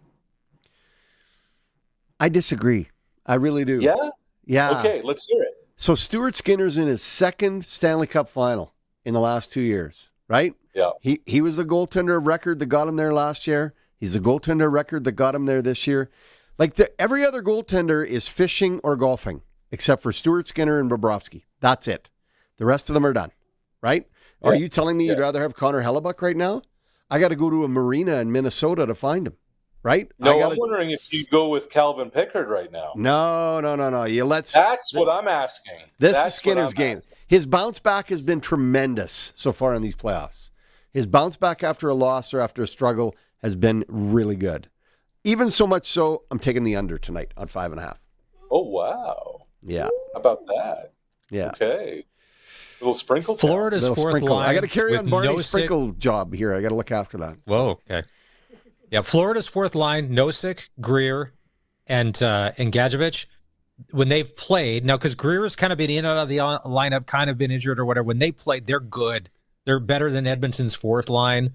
And we've talked about Marchand on that third line. Brad Marchand in the third line is a 2 on any other team, butting a 1, but that's just how he slots in Florida, eating blizzards and happy to do it. It's that depth. Yeah, you're going to see a better game out of McDavid and Draisaitl. You just will. The one thing that Florida, they're gamers, though. Here's a question. If the Stanley Cup final ends tonight, meaning who wins the Conn Smythe? Obviously, it can. It's 2-1. It's Game 4. But is Brad Marchand in the conversation for Conn Smythe? Is the trade deadline acquisition, is the pest of the Toronto Maple Leafs, is the bleep Nova Scotian that everybody hates unless he's on your team, is he the guy who wins the playoff MVP? I wouldn't say no. Right. I'd say maybe. I'd say probably. It's him or Bennett. From Florida, it's either him. Yeah, it's him or Sam Bennett from Florida. No, there's no 2 more impactful players from Florida. Him and Sam Bennett. And it's funny. And I know that Hyman's been hurt and he's not in this series, but if there was up until that point, Zach Hyman was the one-man wrecking crew for the Oilers. What he was doing physically, he was scoring, and just everything he was doing defensively. But yeah, Bennett or Marchand from Florida. I guess it'd be Sam Bennett's elbow going at certain people's heads that might be the... If you cross-check Bennett at the blue line, he'd land on Skinner. Like, that's the way he's playing right now. Inadvertently, Sharky. Yeah, that's right. Inadvertently. All air quotes. I'd have to give Evander Kane credit because some of the acting he's done over these past few games where he pleads innocent when he's getting a penalty, like he has no idea that he was even involved in that. If he spends his off seasons in LA with one of his 8 ex-wives or whatever he's on these days and all that, kudos to his acting coach because he looks so surprised every time he does something and gets tagged and is skating off to the penalty box. Because like he said the other night, he goes, well, we were getting the call.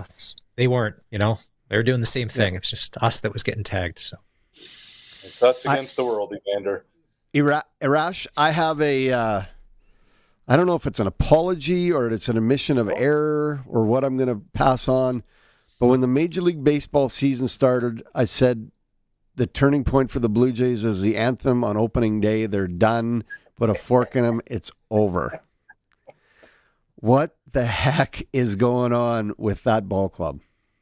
They have over 20 come from behind wins, and it's the 12th of June. Their catcher, little engine that can. Like he's just ripping the cover off the ball. A bullpen that's overused is somehow staying upright. A starting staff that is getting nothing out of Bowden Francis and has been without Max Scherzer with duct tape and bubble gum has been held together. And what are they now, Sharky? 7-8 games above 500, something like that? Yeah, they're in the lead spot for the wild card. Baseball right now. Yeah, they're in the 37 and 30, 4 games behind the Yankees. Yeah, look, we're having this I agree. conversation, Outside guys, of Bowden Francis, 2.5 everything weeks ago. else is coming up roses. So. Bowden Francis is the only liability. It seems that everybody else is kind of having this crazy kind of run, but when he comes to the mound, it's like, oh no, that he is a true deficiency this season. And Max Scherzer, I saw the social media post last week. Besides the Blue Jays, he's still getting paid from 4 other teams, correct? Oh yeah, he is. He is a businessman. He is an absolute businessman. I don't care if he throws a pitch for the Jays. Dude has got it on lockdown with him and his agent. Like, I never have to play baseball again, and 5 teams are paying me. I don't know when my feed froze, but I just want to say this. If we were having this conversation 2.5 weeks ago, and you said to me, okay, trade deadline's July 30th, July 31st, whatever it is, I would have said, okay, the Blue Jays are obviously sellers, right? Not now. Now you start to wonder a little bit. No, they've put themselves in the mix by some miracle, and it's a short, little, fat bat catcher that's making it all happen. It's amazing. Amazing. Gives us try and all pry of us out of Juan shape Soto kids away from the Mets. Get Juan Soto from the Mets. Maybe they're just ripe for the picking right now. I don't know. Anyway, I'm putting a note there that I completely missed that one. Well, still a lot of baseball to go. Sharky, it is. But yeah, they are right Sharky and the Mea Culpa. All right, my friend, Coast to Coast with Arash Madani. It's brought to you by Smart Investment Solutions. Be smart with your money, Mr. Scherzer.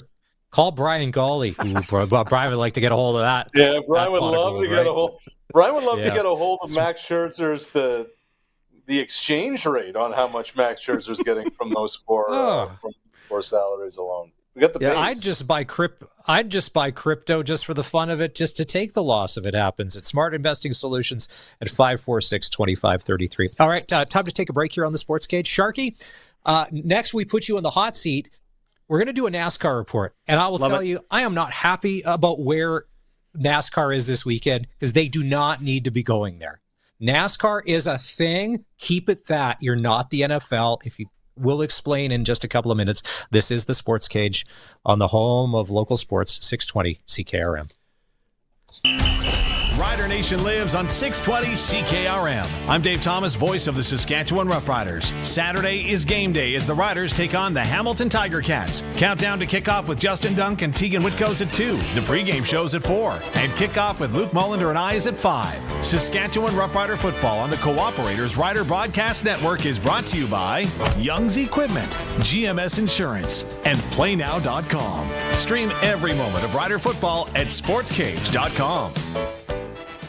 Bidding is now open for the timed online farm and livestock equipment auction for the Brown family, Gravel Hill Resources, just south of Carlisle, Saskatchewan. Register to bid at macauctioncompany.com. A great clean lineup of livestock and farm equipment. A John Deere 7510 front wheel assist tractor, a John Deere 568 baler, Highline bale processor, a John Deere 956 disc mine, and 30 hopper bottom grain bins. Bidding closes on the Brown auction this Monday, June 16th at 10 a.m. Let there be light. Introducing Green Frog Canada. Did someone say Green Frog? Not that Green Frog. Green Frog Solar Systems. Great for communities, small towns, city parks, and bike trails. As you walk along the path, the light brightens, then dims as you walk away, saving energy and allows you to see further. Proven to work in Saskatchewan weather and dark sky compliant. Federal grant is available. Turns out it is easy being green. GreenFrogCanada.ca. A division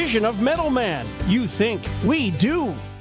If you've got a Steelcraft garage door, you've got a door with parts manufactured and assembled right here in Canada. A door with better insulation and seal, plus a warranty you're probably never going to use. Combined with a LiftMaster opener, it's the right choice. And if you don't have a Steelcraft garage door, you should get one. And a LiftMaster opener. 100% made by Canadians for Canadians. Steady, tariff-free pricing and great quality, no matter what. Steelcraft door, Steelcraft door, Steelcraft door. We offer more. Calling all skilled heavy-duty mechanics. Core Industrial Services has an exciting opportunity for you. They're hiring a full-time heavy-duty mechanic to join them at their 9,000-square-foot shop in Rocanville, Saskatchewan. As a heavy-duty mechanic, you're responsible for performing maintenance and repairs on a wide range of equipment, from heavy machinery to light trucks and more. At Core Industrial Services, they believe in the power of teamwork. Apply today on their website at coreindustrial.ca or call them at 306-745-4844. Core Industrial Services, where expertise meets opportunity. Apply now. It'll be take me out to the ball game or take me down to the rink before you know it. And Extreme Hockey and Sport will have you ready for everything this season. You'll be all set for the Ball Diamond with team kits, bats, gloves, accessories, and training products in stock. And of course, they've got everything to get you geared up for spring hockey. Whatever your spring sport is, Extreme Hockey has you covered. 1425 McIntyre Street and the Pro Shop, conveniently located at the Cooperator Center. At the Queen City X, presented by SaskTel, it's not just a fair, it's a chance to make memories that last. That thrilling moment when the lights come on at night and you feel like a kid again. We're celebrating all things Canadian, from our new Midway provider to all the acts on the 016 stage, where the smell of mini donuts hits you like a memory. The fair is back from July 30th to August 3rd. Follow QCX on socials. Queen City X, turning up the fun for more than 140 years. 620 CKRM and Harvard Media are proud to be from Saskatchewan. Our thoughts are with those devastated by the wildfires across our communities. The Red Cross is urging people to follow directions from their local authorities and to take the necessary steps to stay safe. We encourage anyone who can to donate at redcross.ca, where your donation will be matched by the federal or provincial government to help provide relief for those impacted. For quick access to the Red Cross donation link, text the word RELIEF to 306-936-6262. On the farm, dirt doesn't just get under your fingernails. It runs through your veins. Your equipment is just as tough.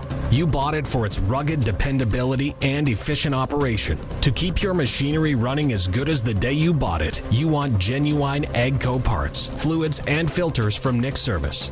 Their friendly parts staff has what your equipment needs to keep it running at the top of its game.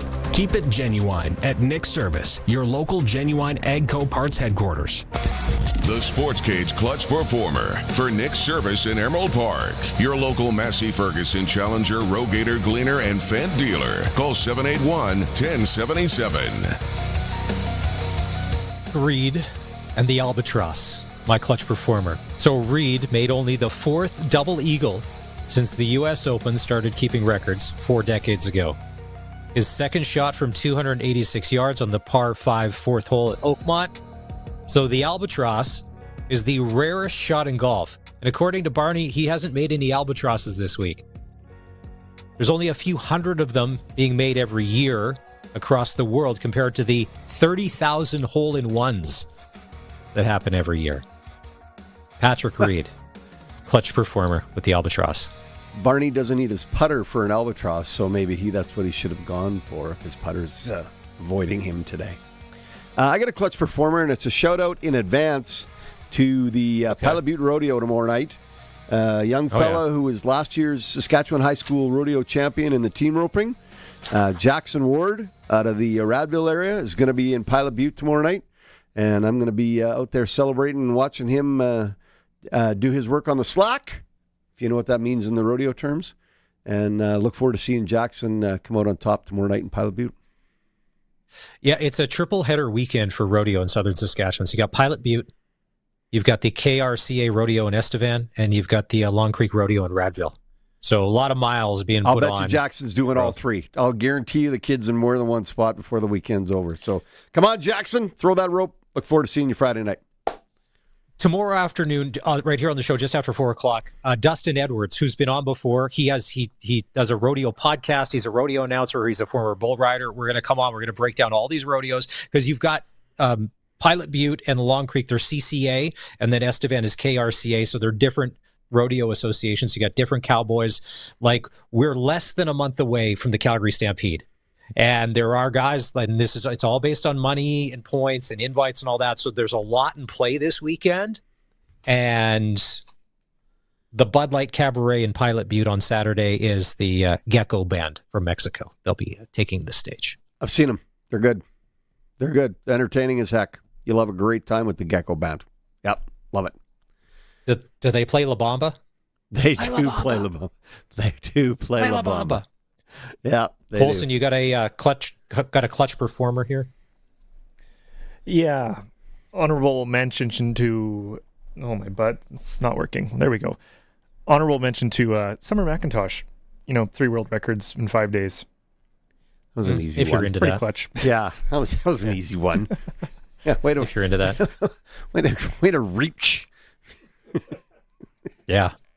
Good investigative journalism, Colson. Yeah. If 60 Minutes calls and steals you away from us, we know why. You'll tell your landlord, buy your own bricks for your backyard, pal.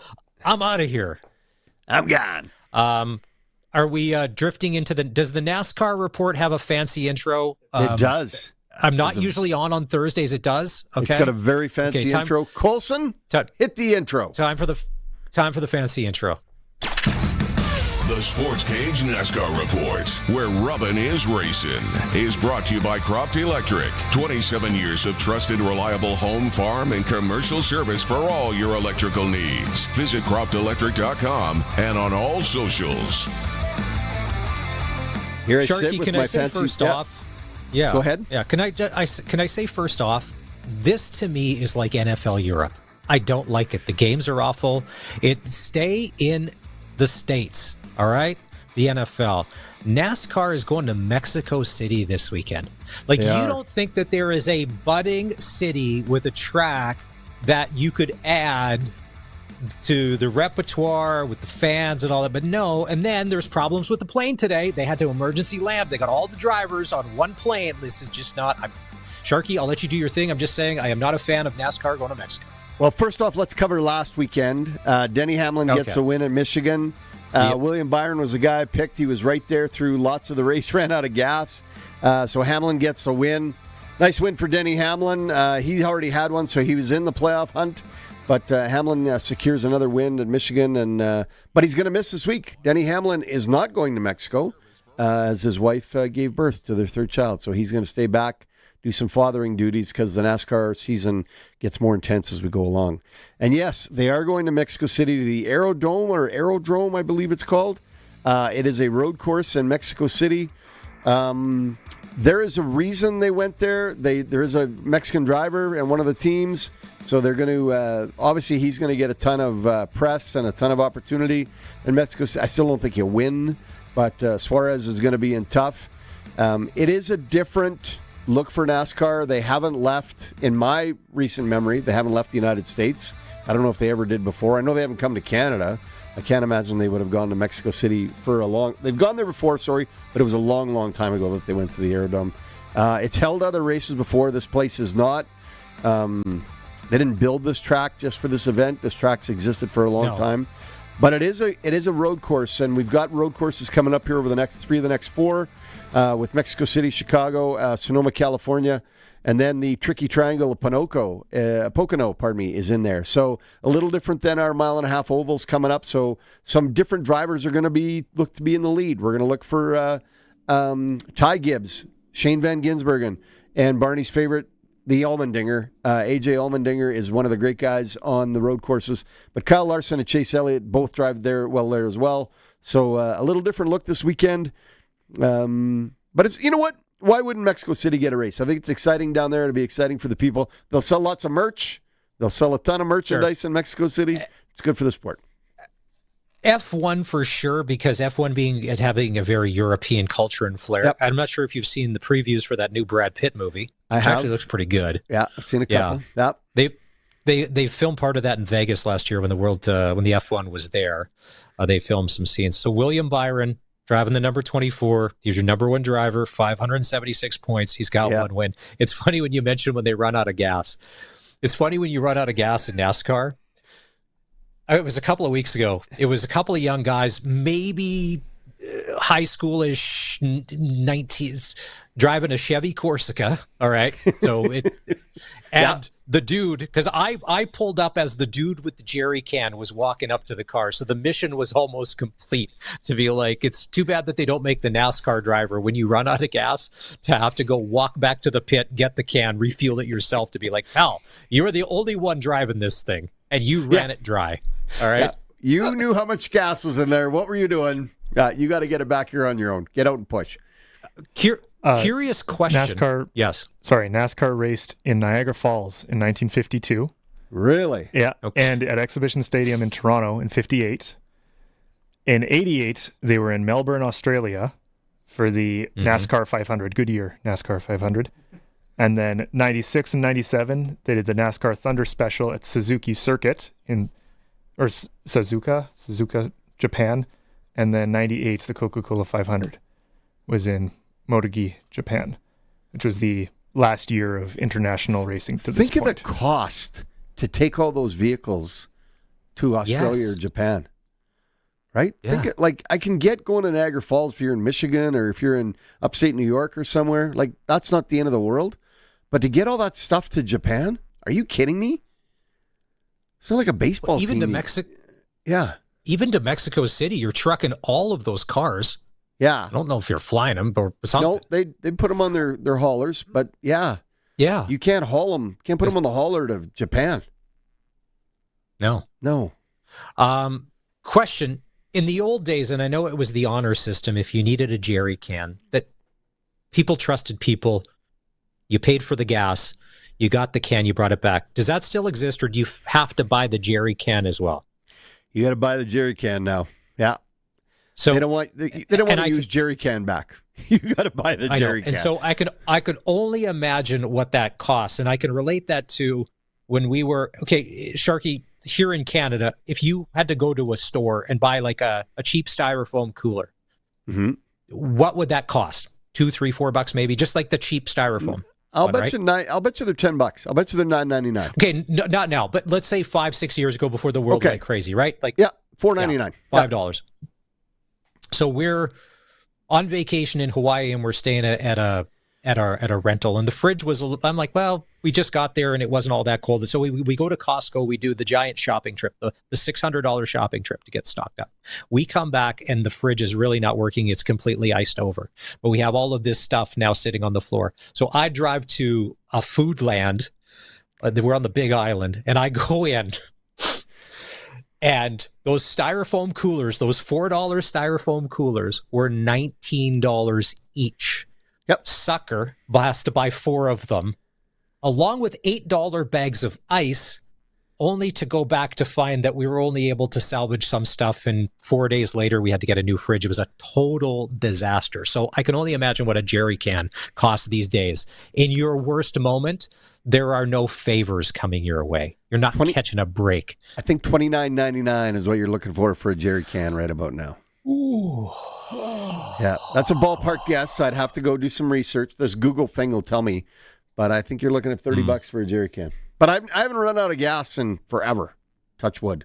So yeah, me neither. I mean, that's something that is preventable. That's something that is preventable, and you know, but you know, we've all been there. Some of us only once, never to go back again. All right, it's time to take a break. When we come back, we've got audio from Coach Mace from after practice earlier today. It was a closed practice. He's going to talk about the roster. We'll dive into that next. Of course, Ticats Riders Saturday, kickoff at 5, pregame show right here on 620 CKRM. The broadcast network will start at 2 o'clock on Saturday. All right. Prairie Land Rentals text line. If you want to be part of the show, have at it. 306-936-6262. Some of your texts coming up as well. This is the Sports Cage on the home of the Riders, 620 CKRM. On the farm, dirt doesn't just get under your fingernails. It runs through your veins. Your equipment is just as tough. You bought it for its rugged dependability and efficient operation. To keep your machinery running as good as the day you bought it, you want genuine AGCO parts, fluids, and filters from Nick Service. Their friendly parts staff has what your equipment needs to keep it running at the top of its game. Keep it genuine at Nick Service, your local genuine AGCO parts headquarters. Sometimes you need the kids, the cousins, and the neighbors to pitch in and get her done. That's just one of the beautiful things about farming. When you need more help, it's there. It's why Municipal Hail Insurance offers 3 tiers of stackable insurance, including AMHI, spot loss hail insurance sold at cost. Buy it alone or in addition to SMHI or PMHI. Want a higher indemnity limit? Call us today. Municipal Hail Insurance. We've got you covered. Purchase AMHI by August 1st. 620 CKRM and Harvard Media believe in being accountable to you, the listener, which is why we participate in the Canadian Broadcast Standards Council. We are committed to upholding the highest standards of broadcast excellence and adhering to the codes and conduct administered by the CBSC. If you have a comment to make about our programming or a concern about something you heard on our station, contact us on our website, 620ckrm.com. or visit the CBSC's website, cbsc.ca. It's finally returned. 0% financing is back at Capital Ford. That's right, interest rates are low and inventory is high, just like the good old days. Check out the 2025 Escape, Bronco Sport, or the best-selling F-150 and get 0% financing over 72 months, OAC. Plus, Cash for Clunkers is back. That means a guaranteed $2,500 trade when you buy with us. So what are you waiting for? Get into your brand new truck or SUV at Capital Ford Lincoln in Regina. Burning the candle at both ends? What a weird saying. What if there's no wick at the bottom end? So many questions. But what I don't question is where I get my tires. When your vehicle needs the right tires, see your local Cooper tire dealer. Your local Cooper tire dealer carries Cooper Discoverer Road and Trail AT tires. They have a durable tread that helps resist cutting, cracking, and tearing that occurs on rough trails. Ask your local Cooper tire dealer about Cooper Discoverer Road and Trail AT tires today. The ball is snapped. He scans the field. He's going deep. What a play! Rider fans, make your own great play by going to riders5050.ca. You can now buy tickets for every Rider game, home or away. You can also sign up for the 50/50 Club and never miss a draw, including the weekly loyalty and early bird prizes. All proceeds support amateur football in Saskatchewan, equipping the heartland, and just maybe score a big win. Get your tickets today at riders5050.ca and go Riders! Riders 50/50 is presented by ISC. What's going on in the markets? When is the right time to invest? What should you do with your money today? When Margaret had questions, she talked to Brian Gawley. We have been with Brian right from when the tax-free savings account came into being. He gave us very solid advice. You don't have to plan your financial future alone. Call Brian Gawley of Smart Investing Solutions. 306-546-2533. I would not hesitate to recommend him to friend, relative, or anybody else.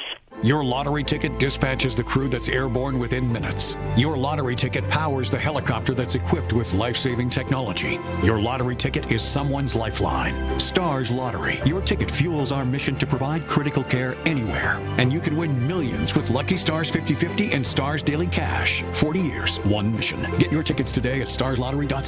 Lucky Stars 50/50 license LR250009 and Stars Daily Cash license LR250010. Saskatchewan only. 18 plus. Please play responsibly. It's time for the Sports Ticker. Brought to you by Extreme Hockey and Sports. Whatever your sport is, Extreme Hockey has you covered.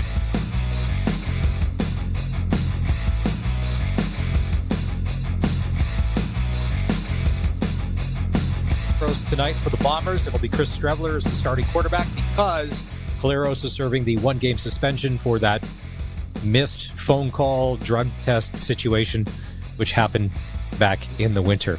At the U.S. Open today, J.J. Spawn shot a 66. He's your round one leader. And tonight it's Game 4. Panthers-Oilers, Stanley Cup final. This thing is either going back to Edmonton tied at 2 or Panthers 3-1 with the chance to win it in Oil Country. Face-off tonight goes at 6 o'clock. And that's your Sports Ticker for Extreme Hockey and Sport.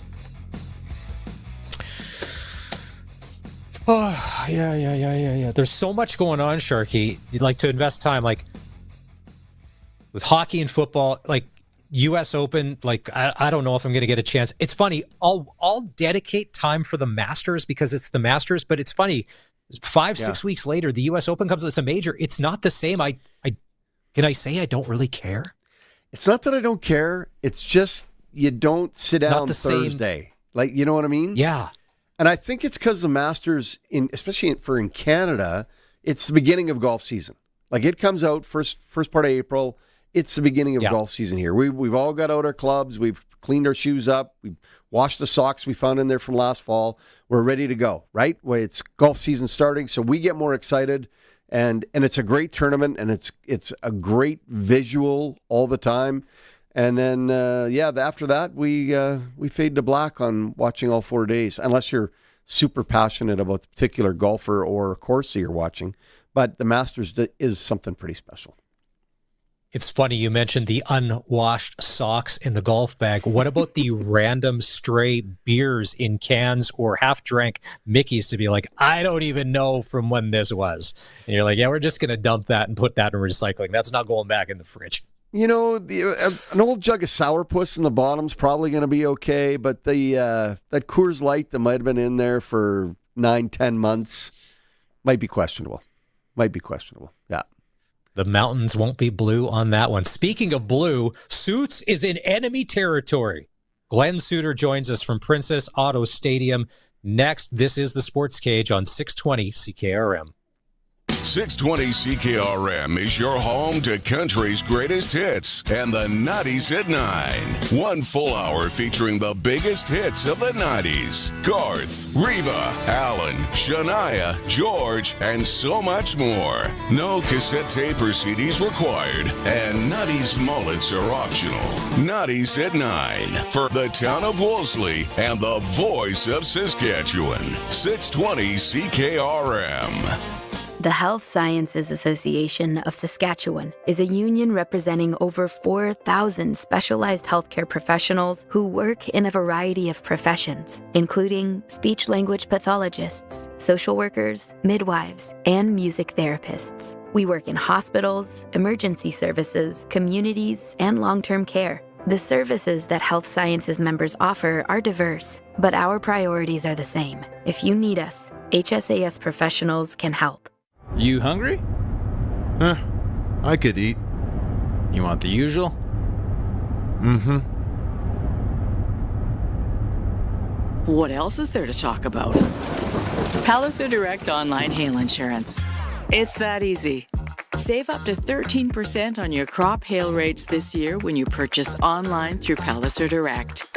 Insurance has never been easier. Visit palliserinsurance.com anytime, anywhere. The ball is snapped. He scans the field. He's going deep. What a play! Rider fans, make your own great play by going to riders5050.ca. You can now buy tickets for every Rider game, home or away. You can also sign up for the 50-50 Club and never miss a draw, including the weekly loyalty and early bird prizes. All proceeds support amateur football in Saskatchewan, equipping the heartland, and just maybe score a big win. Get your tickets today at riders5050.ca and go Riders! Riders 50-50 is presented by ISC. Get ready, Canada. The Saskatoon two-day auction is coming June 17th and 18th, and it's shaping up to be one for the record books. This is the largest agriculture auction in Western Canada, featuring over 80 combines, 100-plus headers, 30-plus ag tractors, 8 sprayers, and 60-plus truck tractors. You'll also find grain trailers, pickups, cars, SUVs, something for everyone. Extended yard viewing all weekend prior. This is a can't-miss event for farmers, dealers, and buyers. Download the RBA app or visit rbauction.com. Ritchie Brothers Saskatoon. Don't miss it. It's finally returned. 0% financing is back at Capital Ford.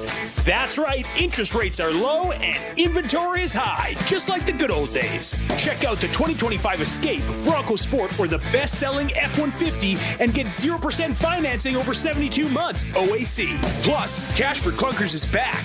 That means a guaranteed $2,500 trade when you buy with us. So what are you waiting for? Get into your brand new truck or SUV at Capital Ford Lincoln in Regina. Get it hot and get it fast. Western Pizza. There's nothing to make or eat at home for supper tonight, and I'm starving. What's in the fridge? That old casserole from last month? Mac and cheese? No, I had that for breakfast. What about the pantry? That canned fish stuff? Ugh, this is no way to live. Wait! I'll order Western Pizza. That is a way to live. Western Pizza. Big on toppings, big on taste. Dine in or takeout. Order today. And get it hot and get it fast. Western Pizza. Country Corner, brought to you by Municipal Hail Insurance. Proudly serving farmers. MunicipalHail.ca. 620 CKRM and Tri-Hall Self-Unloading Bale Movers present the CCA Pilot Butte Rodeo this weekend, Friday to Sunday. Don't miss Caitlin's Crusaders Bronc Match, Parade, Chariots, Chuck Wagons, the Bud Light Cabaret, and more. Full details and where to get tickets on our events page at 620ckrm.com. Big Brothers, Big Sisters of Regina are bringing back the Mega Bike. Hop aboard the 30-person party bike on June 18th and help raise money to support life-changing mentorship programs for local youth. You can find the registration link at bbbsregina.ca. And get ready to sing and dance at the Big Flat Folk Fest, July 11th and 12th in East End. This year's main stage headliner is Corb Lund. For tickets and more information, visit bigflatfolkfest.ca. For more information, visit 620ckrm.com. This is 620 CKRM, a Harvard media station. Available everywhere in high-res audio with the CKRM app. It's 5 o'clock. Good evening. I'm Corey Atkinson from the SaskToday.ca newsroom with your 620 CKRM News for Echo Sound and Fort Qu'Appelle. Stay connected with a new cell phone from Echo Sound. Call 306-332-6711. The 2025 wildfire season is on track to be Canada's second worst on record. That's according to government data released in a Public Safety Canada technical briefing on the state of multiple wildfires. It is predicting next month's greatest fire danger will be in southern British Columbia, while the Northwest Territories and Yukon will face an increased risk of wildfires. This year's fire season has seen wildfires consume 3.7 million hectares, which is 6 times the area of Prince Edward Island, while the 10-year average for wildfire seasons is about 800,000 hectares. Naira Ahmed, The Canadian Press. 620 CKRM is proud to be part of the Saskatchewan Day of Caring as radio stations across the province band together for a one-day radiothon to raise money for the Red Cross to help the victims of the wildfires. You can find a link to make a donation at 620ckrm.com or text the keyword radio to 45678. The latest Saskatchewan crop report says spring seeding is now 100% complete, but Saskatchewan Agriculture's Kim Stonehouse says some crop damage was reported over the past week. Yeah, most of the crop damage has been reported due to dry conditions, heat, and wind, of course. The majority of this would be in the minor to moderate level. However, there are areas of the province that are experiencing increased crop damage due to wind and dry conditions. He says producers also note that some minor damage was being caused by frost and wildlife in many regions of the province. The Saskatchewan government is ending its trade countermeasures that gave preference to Canadian suppliers over American ones. These measures were introduced in March after the U.S. placed heavy tariffs on Canadian goods. The province will now return to its previous way of handling government purchases. Officials say nearly 90% of contracts still went to Saskatchewan companies and over 99% to Canadian ones. They continue to encourage buying local when possible, despite the policy change. One labor expert says Ottawa's plan to send the Canada Post labor dispute to a vote by workers amounts to government interference. Jobs Minister Patty Hajdu says Canada Post workers will vote directly on the latest offers on the table in hopes to break the long-standing impasse between the Postal Service and the union. University of Manitoba professor Adam King says just because the forced vote is legal doesn't mean it's fair to organize labor. There's nothing natural about it to the bargaining process, right? It was something that was inserted into the labor relations framework to give government and employers a kind of upper hand on unions, actually. Canada Post tabled what it says are its best and final offers late last month, including wage hikes and plans to roll out part-time workers for weekend delivery. And with summer here, Saskatchewan's Environment Ministry is reminding boaters to follow the clean, drain and dry rules. These steps help stop aquatic invasive species like zebra and quagga mussels from entering the province. These species can cause serious damage to lakes and are hard to remove once they arrive. 2 infested boats have already been caught this year. If you see an open inspection station, you must stop. It's the law. That is your 620 CKRM News. Read more stories from around your community and around the province at sasktoday.ca and 620ckrm.com. Your weather is next. Let's get out on the water. Now is the best time of year to buy a boat or pontoon at Kevin's Marine. Cast a line in a Lund fishing boat. Take the family out on a Four Winds boat. Or head out on a pontoon by Harris or Crest. Powered by Mercury Motors at the lowest prices of the year. There are manufacturer's rebates, dealer discounts, and low payment financing on a great selection of boats and pontoons. Plus Shoremaster aluminum docks and lifts. Kevin's Marine in Fort Capel. Enjoy your summer. Get out on the water.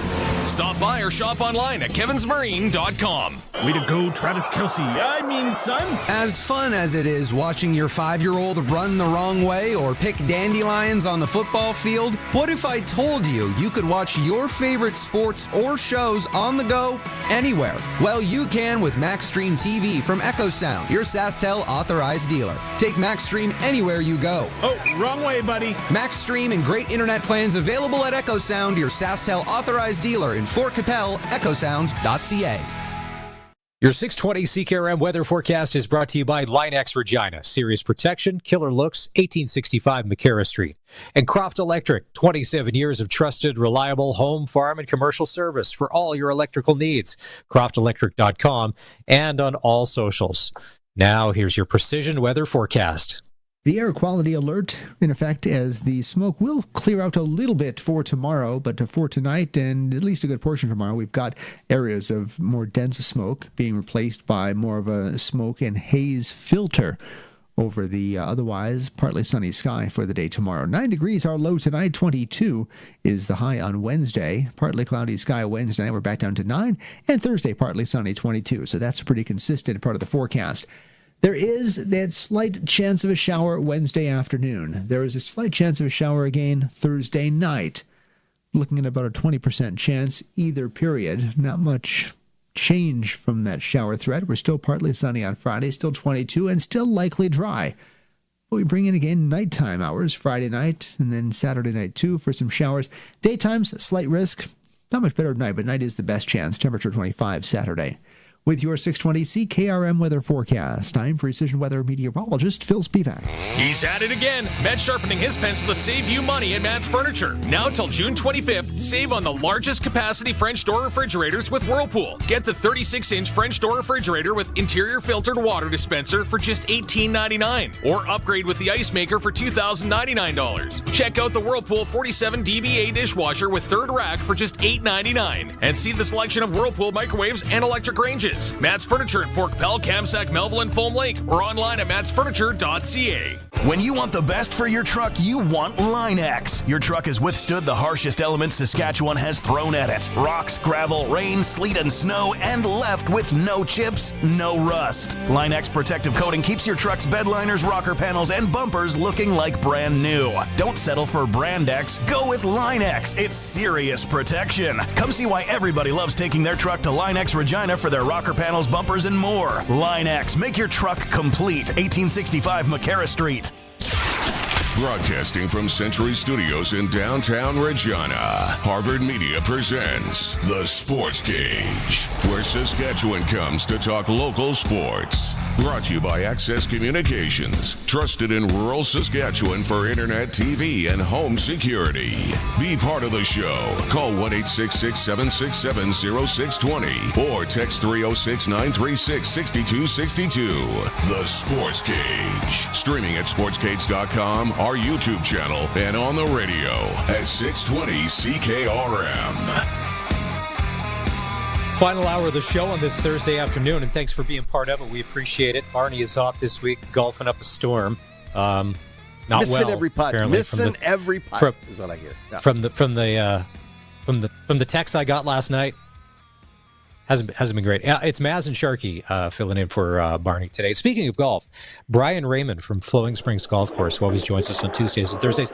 Brian, at the U.S. Open today, there was an albatross. So for the uninitiated, that was a par 5 that was done in 2. To your knowledge, has that ever been done at Flowing Springs?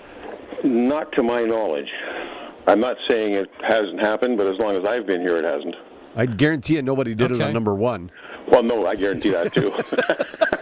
Yeah, for those who don't know, our first hole is 600 yards, so yeah, it's a little tough. Listen, Brian, if it were to happen, you ought to know that person is incredibly honest. They don't use foot wedge, like nothing like that. You could probably hook them up to the lie detector. Well, you would Open, hope that would be the case, yes. Yeah.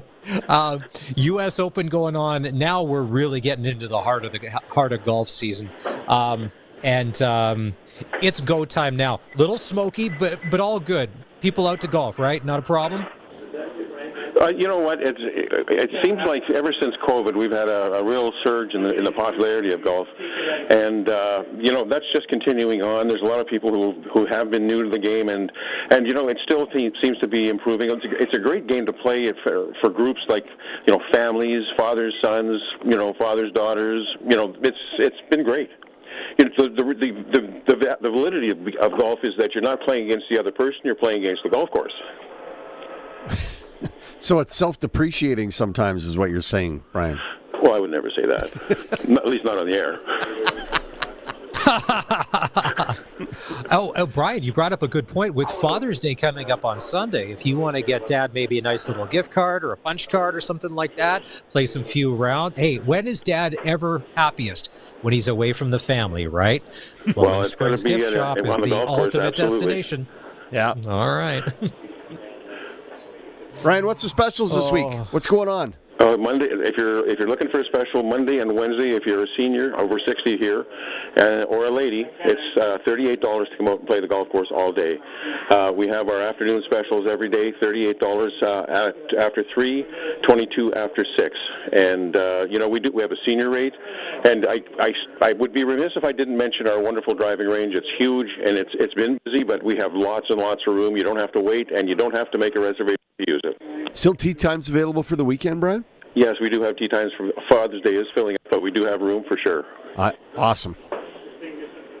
And if you want to book a tee time, you can do that automatically online by going to the website, correct? Yes, book online at flowingspringsgolf.com, or you can call us at 543-5050. All right, Brian. Have a great weekend. As always, we appreciate it. And if anybody gets an albatross on number 1, you let us know because we. We will definitely let you know. We want to talk. We want to talk to them about a few things. All right, some things that maybe they know a little more than we do. Right. Thanks, Brian. All right, take care. Yeah, that is a long. Could you imagine? First hole. It should be a par 6. Yeah, it's a big one. At the U.S. Open at Oakmont in the old days, there was par 6s. Was there? And then they were complaining because the divots were too deep in the sand traps because of the rakes that they were using. Like, oh, come on, really? For the millions you're making? Yeah, exactly. Just hit the ball. All right, Colson, do we have suits? Are we ready to go with a little press coverage with Glen Suitor in enemy territory this evening? Rider fans, Suits is at Princess Auto Stadium, so let's go to him now. Time now for press coverage with CFL and Saskatchewan Roughrider legend Glen Suitor on the Sports Cage. Brought to you by Bronco Plumbing and Heating, where professional service is guaranteed. They'll treat you right. 781-2090. Hey, Suits, it's not like you're one to maybe fib on the golf course, but have you ever got an albatross? You ever shot a 2 on a 5? A 2 on a 5. I've shot a 5 on a 3. I've shot a 8 on a 3. I've had a 10 on a 3. I've had a 10 or 11 on a 5, but I've never had a 2 on a 5. Yeah, good answer, Suits. Good answer. And that's how most golfers are, you know. Yeah. Like when someone's like, "Oh, we're coming up on a par 3," and I'm like, "No, par 3s are the more embarrassing than a par 5, because if you shoot an 8 on a par 5, that's almost a win if you're not a great golfer. But when you're an 8 on a par 3, that's even worse. That's why you see guys snapping clubs, throwing clubs in the water, arguing with their spouses on their cell phones. It's just frustrating game. You know, I played one time, guys, with a really good golfer, and we were on, I think, the second hole, and I did that. It was back when I was actually playing football, so you're right in that competitive mindset all the time. And I missed a putt that was about 4 or 5 feet, and I got really mad, and I smacked my putter on the side of the thing when I was walking back to the cart. And he goes, "Hey, just want to ask you something. How much do you practice putting? Like, how much do you practice it?" And I said, "Never. I don't think I've ever practiced putting." And he goes, "Okay, well then I'm just wondering, because you got really upset with yourself when you didn't make a putt, but yet you never ever practice it. So you see there's a gap there. Do you see where the gap is? See, if you practice it and then you miss, then I can understand you getting upset. If you don't practice it and you miss, you should just go to the next hole and grab a hot dog." If your warm-up is 2 beers and a hot dog and going to the first tee, you don't get to be mad when you hook the ball. No. Yeah. Right, exactly. And and when you do something for a living and you watch people do it and they're really good at it, and then you go and try it and you don't, I don't know what you're expecting. All right, Suits, let's talk a little football. Earlier in the show, we had pictures up on the live stream of Chris Streveler in a fur coat. He was shirtless with a cowboy hat, a cigar, and holding a Grey Cup. I love that look. That's a good look for anybody. There it is right there.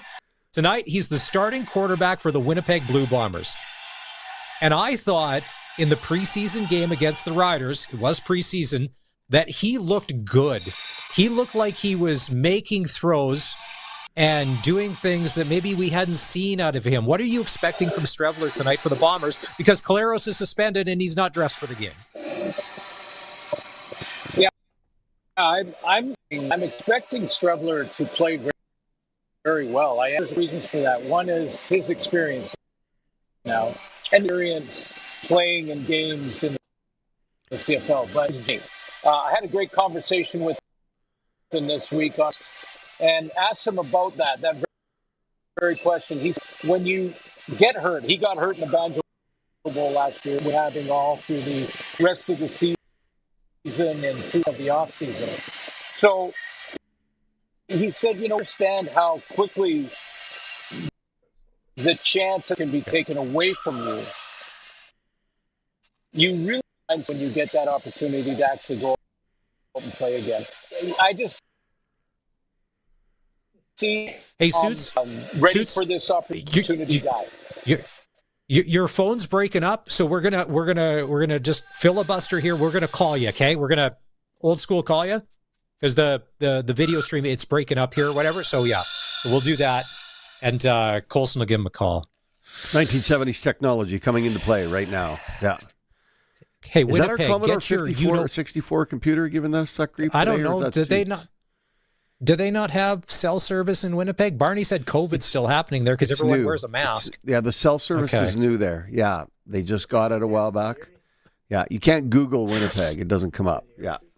I laughed a few weeks ago. You guys were on and you were ripping into Winnipeg, and Barney mentioned that you had your thing. And Barney's like, COVID's still a thing because everyone's wearing a mask or whatever. And I was laughing out loud. I was like, oh, jeez. So our friend from Winnipeg is probably texting in all day. I can't see the text line. I don't have access to it here in front of me. But, yeah, I'm sure. Is it Gary from Winnipeg that likes to text in? Yeah. Yeah, I'm sure he's texting in all day. I've stayed away from the text line because the other day, something about being princesses or something like that, or being overly emotional, and people were pointing out in this direction that this person on the show was the princess getting over emotional. I'm like, all right, I'm just going to stay away. I don't need that. I don't need that in my life right now. All right, I think we got Suits back by a phone from Princess Auto Stadium, where tonight the Winnipeg Blue Bombers will take on the BC Lions. And we were talking about Chris Streveler being the starting quarterback. He looked good in the preseason. Glenn, do you think because of the injury that he suffered, because if that does limit mobility, his offseason training and his focus on becoming more of a pocket passer may have come into play? Yeah, probably. I think it's fair to say he didn't mention it in our phone call, but I think he would have worked on that while the rehab was going on, and just throwing from the pocket, throwing from just that straight stand up, not throwing on the run and things like that, which is his go-to. That's right in his wheelhouse. So yeah, I think it's a couple of things. It's just that understanding that this opportunity can be taken away from you at any time, and that you should take full advantage when you can. He said when he started back in 2018, that first time he got a chance to start, he lost the first game against Edmonton, and in his second start they blew out Montreal, and he said, I just had a completely different mindset even last year. So, I think you're going to see a much more composed guy who can, throw the ball from both the pocket or on the run. It's going to be a challenge for the Lions tonight. I love this matchup because of the way Nathan Rourke played in Week 1. And remember, the Bombers didn't play in Week 1, so they have to bye.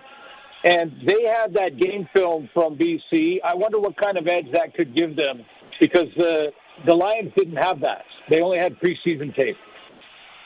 It's going to be a different look, that's for sure. When I think about the Bombers coming into this one, though, I think of Brady Oliveira. What's he going to be in their offense with Streveler under center? I think that's the guy that BC's got to go. We got to stop him first. Yeah, Sharky, you're right. Like I asked Buck when we talked to him. Buck Pierce, of course, is returning to Winnipeg tonight. The former offensive coordinator for the Bombers. And I asked Buck, the head coach in BC now, I said, do you walk into your defensive meeting and just say to the guys, listen, if we don't stop Brady Oliveira, we might as well just take the loss and move on to the next week? And he goes, no, I don't approach it that out front and simple. But he says, but clearly we have to be physical on the line of scrimmage. Like, they're going to have to be physical. This has been the story for this team for 2 years now, 3 years. Keep going back to the Grey Cup out of the West on the heels through the heart of this run game. And Brady Oliveira leading the league in rushing. It's not just that he leads the league. It's the way he does it. The offensive line starts pounding the defense. Brady is a hammer when he gets through the line of scrimmage. He is making tacklers pay when he gets through. And by the fourth quarter, they're just folding. And so, I don't think, as long as Brady Oliveira's here, the new play caller was hired from within, so he understands Brady. He was Brady's running back coach, but he's gonna stick with running this offense through the run game and Brady Oliveira. So if the Lions want to win tonight, they've got to stop the run. I mean, if you're betting right now and Brady Oliveira is at probably 100 plus or minus or something like that, if you take the under, Winnipeg probably loses this game. If you take the over, Winnipeg probably wins this game if he's in the over. If he rushes for 120, 130, Bombers probably win this game. That's been their formula. Without a doubt. Now, I thought last week the BC Lions did a much better job passing. I think Rourke gives them a much more dynamic offense that way. Barry Hill, I believe, was the big receiver for him, cut the most passes. Yeah, Barry Hill had 6 receptions for 105 yards. Do you see that carrying on again this game, or is Winnipeg going to be able to shut that down? Well, Winnipeg's got some younger corners, not real veterans. They have 2 halfbacks in their secondary, and Holm and Nichols, Dietrich Nichols and Evan Holm, who are both veterans of 4 or 5 years. So they know what they're up against here. But the two corners aren't. One is Bonds. He's in his second year, and Shamar Bridges, who's relatively young too. So, yeah, I think Nathan played great. I mean, he was the player of the week. I still believe he and Trevor Harris probably are the quickest quarterbacks in the processing department, meaning when they see what they want to go to, they get the ball into their hands quicker than any quarterback in the league, and that includes Bo Levi Mitchell, who we will cover in the Saskatchewan game. These guys, Trevor and Nathan Rourke, I believe are 1 and 1A when it comes to processing and quickness in release. So what does that mean tonight, the Bomber defense? It means that they have to get up and press coverage. You can look for that away from the ball. Are the DBs going to have to close the gap so that he just can't make those quick hot releases? And do they have to play more man-to-man so he can't just work the ball through the zones and through those open areas? There's a lot of intriguing storylines here tonight, but stopping Brady Oliveira on defense for BC is one. If Nathan Rourke is anything like he was in the second half against Edmonton in week 1, this is going to be a shootout. No kidding. But, Suits, although his title has changed, this is still Richie Hall's defense. The DNA and the fingerprints are all over it. And I would love to have been in those meetings this week to see what, Richie and the rest of the staff have drawn up to stop this, because it's not the first time they've seen it. And if there's one defense in this league, and you know this, because you know the man that can give people fits, are still the Bombers. Yeah, you got Willie Jefferson to deal with, but then you've got scheme. Why has Winnipeg been able to be so good over so many years? Because it's the same guy running the same concept. But why is it successful? Yeah, it is a combination of the scheme of it and the buy-in of it. I've said many times that every team at this level has great athletes on their team. There was a whole tryout process, a free agents process, and through that they looked through many, many players to determine the starting groups when they get to this point and we're getting ready to play regular season football. So these are elite athletes across the board. So what's the difference? The difference is, do we believe in each other? Are we communicating together? Are we playing for each other? Are we a great team? That's one. I think maybe the most important one. Then scheme and sort of talent, speed, the ability to catch the ball, the ability to hit the quarterback, all those things. That's part of the puzzle. It's part of the pie, but it's not all of it. So I think two things for Winnipeg. One is they have been that tight-knit team. There's a reason that this team every year is the fewest penalties in the game. And the reason for it is because they play for each other. They don't want to let each other down. It has nothing to do with coaches' speeches. It has to do with the culture that's been built in Winnipeg from Michael O'Shea all the way down, that if you're in this locker room, then you are here to serve your teammate. You're here to be a great teammate. And so that's why they don't get very many penalties. Not because of a speech or penalty or being fined or anything like that. They don't get penalties because they don't want to let each other down. So I think that's why the Bombers have been as successful as they've been over the last 4 or 5 years. They've been one of the best teams in the league at that, at just coming together, being a tight-knit group, being like a family. We hear that all the time. And, I expect to see a little bit of that again this year, even though there's a lot of new faces. They assimilate pretty quickly to Michael O'Shea's approach to the game. Glenn, as we get closer to the game on Saturday, the Rider injury report is doing us no favors. Thomas Bertrand-Houdon has been ruled out for this weekend, and there's going to be some roster shuffling and some lineup changes as they head into Hamilton. Are you still feeling confident that with the depth of the Riders, that even though they're going on the road, that they are the better team and can win this game against Bo Levi and the Ticats? Well, it's going to be a great tight game as well. I think the pressure will be again on the Rider secondary, strength against strength. I know it's not been named officially yet. I'm not sure what the status of Roland is quite yet, but I think fingers crossed that he'll be good to go. So that's a great playmaking veteran in the secondary. But there's some playmakers. I mean, Tim White, Kenny Lawler, and a game under their belt for Bo Levi Mitchell to correct some of the things that they messed up in Week 1 in Calgary, because he overshot a couple of throws, and even Kenny Lawler and some of his sure-handed receivers dropped a couple of passes. I mean, Lawler, I think, was targeted 13 times, only caught 6. So they're going to make those corrections. So that's going to be the challenge for the Riders. But here's why, I think this is going to be a game down in the final 3 minutes, is because of Trevor.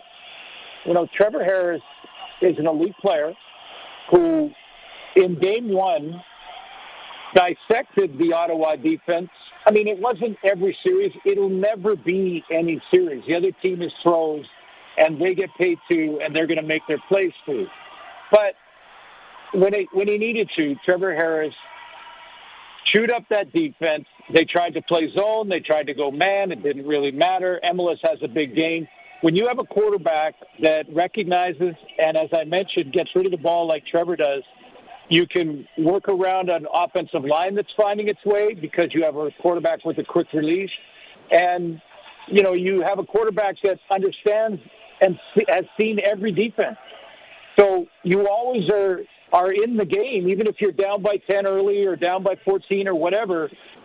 You have a veteran quarterback that can bring you back. And remember, last year when they went to Hamilton, they came back from down 10, or I want to say it might have even been 14 in the second half to win. I think it was even a fourth quarter comeback. All right. Normally, Glenn, when we're chatting with you, it's in your office in posh British Columbia, somewhere in a suburb or whatever, that we're all very enviable. But tonight you're working. You're a working man, earning hard dollars, so we'll let you get to it. He's at Princess Auto Stadium. He's getting ready to call Bombers Lions, which will kick off at 6:30 Sasky time. There is that time change there, so it's already 6:30. Suits, as always, love you. We'll catch up with you on Tuesday. It's press coverage with Glen Suitor for Bronco Plumbing and Heating, where professional service is guaranteed. They'll treat you right. 781-2090. Should be a good game tonight. It's got all the makings of it. Thanks, gentlemen. No shortage of some firepower. Yeah. Once Nathan Work got rolling last week, I was like, uh-oh. And Buck Pierce is the perfect offensive coordinator for him to have now. Knows the game, moving that pocket, doing stuff, taking advantage of the opportunities. I don't think he's going to be able to run like he did against the Elks. No, with his he'll run. I don't know if he's going to be getting necessarily the yardage that he got against the Elks. The Bombers' defense is better than Edmonton's. I don't think there's anybody in the league that thinks otherwise. The Bombers are, we've said it all year. We've talked about it a lot. They're still a great football team. They're defending Western champions. They are a little bit older. I'm not going to lie to you. They are a little bit older, so we're gonna see some guys maybe get nicked up and take a little longer to recover. But this is a game that's in BC's lap, and that they have a chance with Streveler in there to get themselves to 2-0 and win on the road, which is huge, to go into Winnipeg and take a game.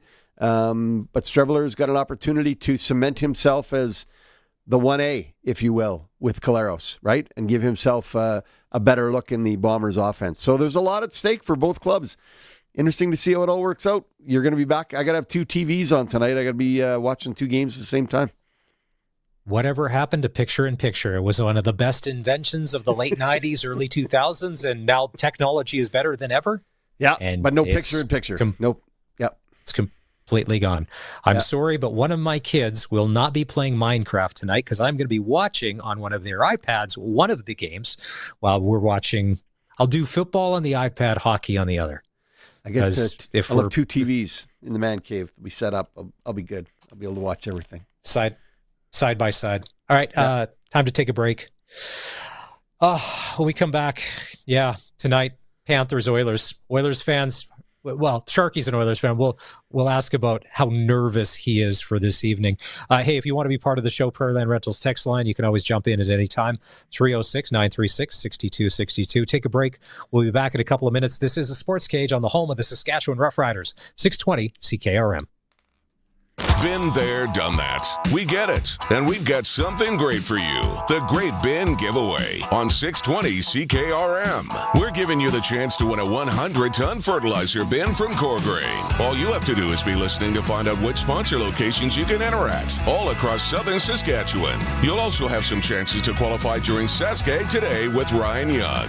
The grand prize draw will take place at Ag in Motion this July. Don't miss out on your chance to have a shot at the Great Bin Giveaway. Brought to you by Ag Direct Hail Insurance, Zipperlock Building Company, McDougall Auctioneers, Redvers Agricultural Supply, and 620 CKRM. Introducing the next generation of the RCH Hydro Mower from Highline, now more compact with exceptional maneuverability. Equipped with a unique hydraulic drive system, the RCH mower offers minimal maintenance, longer blade life, and increased cutting efficiency. With piston-style motors and a low pull-point hitch, you'll experience better flotation and smoother performance. Ready to cut smarter? Available at Young's Equipment, your local Case IH and Highline dealer. Visit youngs.ca and experience the Highline RCH mower today. Highline, designed with purpose. I'm Bailey Shikanik, Prairie Claims Manager for Ag Direct Hail Insurance. Our team of professional and polite hail adjusters have one goal: to thoroughly inspect your crop damage and get you a payment that accurately represents your loss. It's that simple, and why shouldn't it be? Having settled thousands of claims to the satisfaction of our customers, I am proud to lead the Ag Direct Hail Claims team. Visit agdirecthail.com or call us toll-free. We appreciate your business. Never get tired of tire talk? Neither do we. We banter about balance, rave about rolling resistance, and we could tell you all about traction long before social media. Yeah, here at Quality Tire, we care about tires and, well, quality. There's a reason it's our name. This summer, trouble-free driving starts with quality service from Quality Tire, with 9 locations across Saskatchewan. Thanks for coming to our Tread Talk. QualityTire.ca. Farmers, grain, poultry, cattle, barn, house, and more. A generator is a necessity. Whether you need to keep operating during an outage, keep water bowls from freezing, grain drying during winter, or need power at a remote location, you need a generator from Shorty Generators. Now is the season to buy or service your generator on the farm to be sure you always have power when and where you need it. And Shorty services all makes and models, including PTO generators. Shorty Generators. Power where you need it. ShortyGenerators.ca. Hi, I'm Rob O'Connor, Show Director for Ag in Motion. I'm proud that our Outdoor Farm Show is an annual celebration of Saskatchewan's agriculture industry. The show brings our community together for 3 days to share the best of livestock, machinery, crops, and technology. Everyone is welcome. Taking place near Langham, Saskatchewan, from July 15th to 17th. Go online to aginmotion.ca to get your tickets and learn what's in store this year. Honky Tonk legend Mark Chestnut. Celebrating 35 years of music. Joined by special guest Aaron Goodvin. June 28th at Temple Garden Center. Tickets on sale now at Temple Garden Center box office or online at sasktix.ca. It's time for the Sports Ticker, brought to you by Steelcraft Doors Regina, made in Western Canada for Western Canadians. Season kicks off tonight in less than an hour's time. The Lions are in Winnipeg to take on the Bombers. It's going to be Chris Streveler getting the start because Zach Collaros is suspended. At the U.S. Open earlier today, J.J. Spahn shot a 66. Nice. Leads after round 1. Panthers-Oilers tonight. It's Game 4 of the Stanley Cup Final in Sunrise, Florida. Face-off tonight will go around 6:20. And the Regina Red Sox are on the road, taking on the Weyburn Beavers tonight. Tom Lang Park. First pitch there goes at 7. And Sharky, speaking of the Regina Red Sox, we got word earlier today. The Regina Red Sox and the Regina Pats have called a giant press conference for tomorrow morning at 10 a.m. where a big announcement will be made. And we're like, oh, okay. What the heck? What are they up to? We do not know. Regina Did Mr. Red Semple Sox buy the team? I am not sure. Regina Red Sox, because Colson, right? Yeah, so Colson, yeah. So the we were having our meeting, a big Email come down. Press conference tomorrow morning, 10 a.m. Regina Red Sox, Regina Pats. Now, Colson, do you know anything more on this, or are you as in the dark as we are? Where is this press conference tomorrow, Colson? I might know where it is, but other than that, it's just there is an announcement. That is it.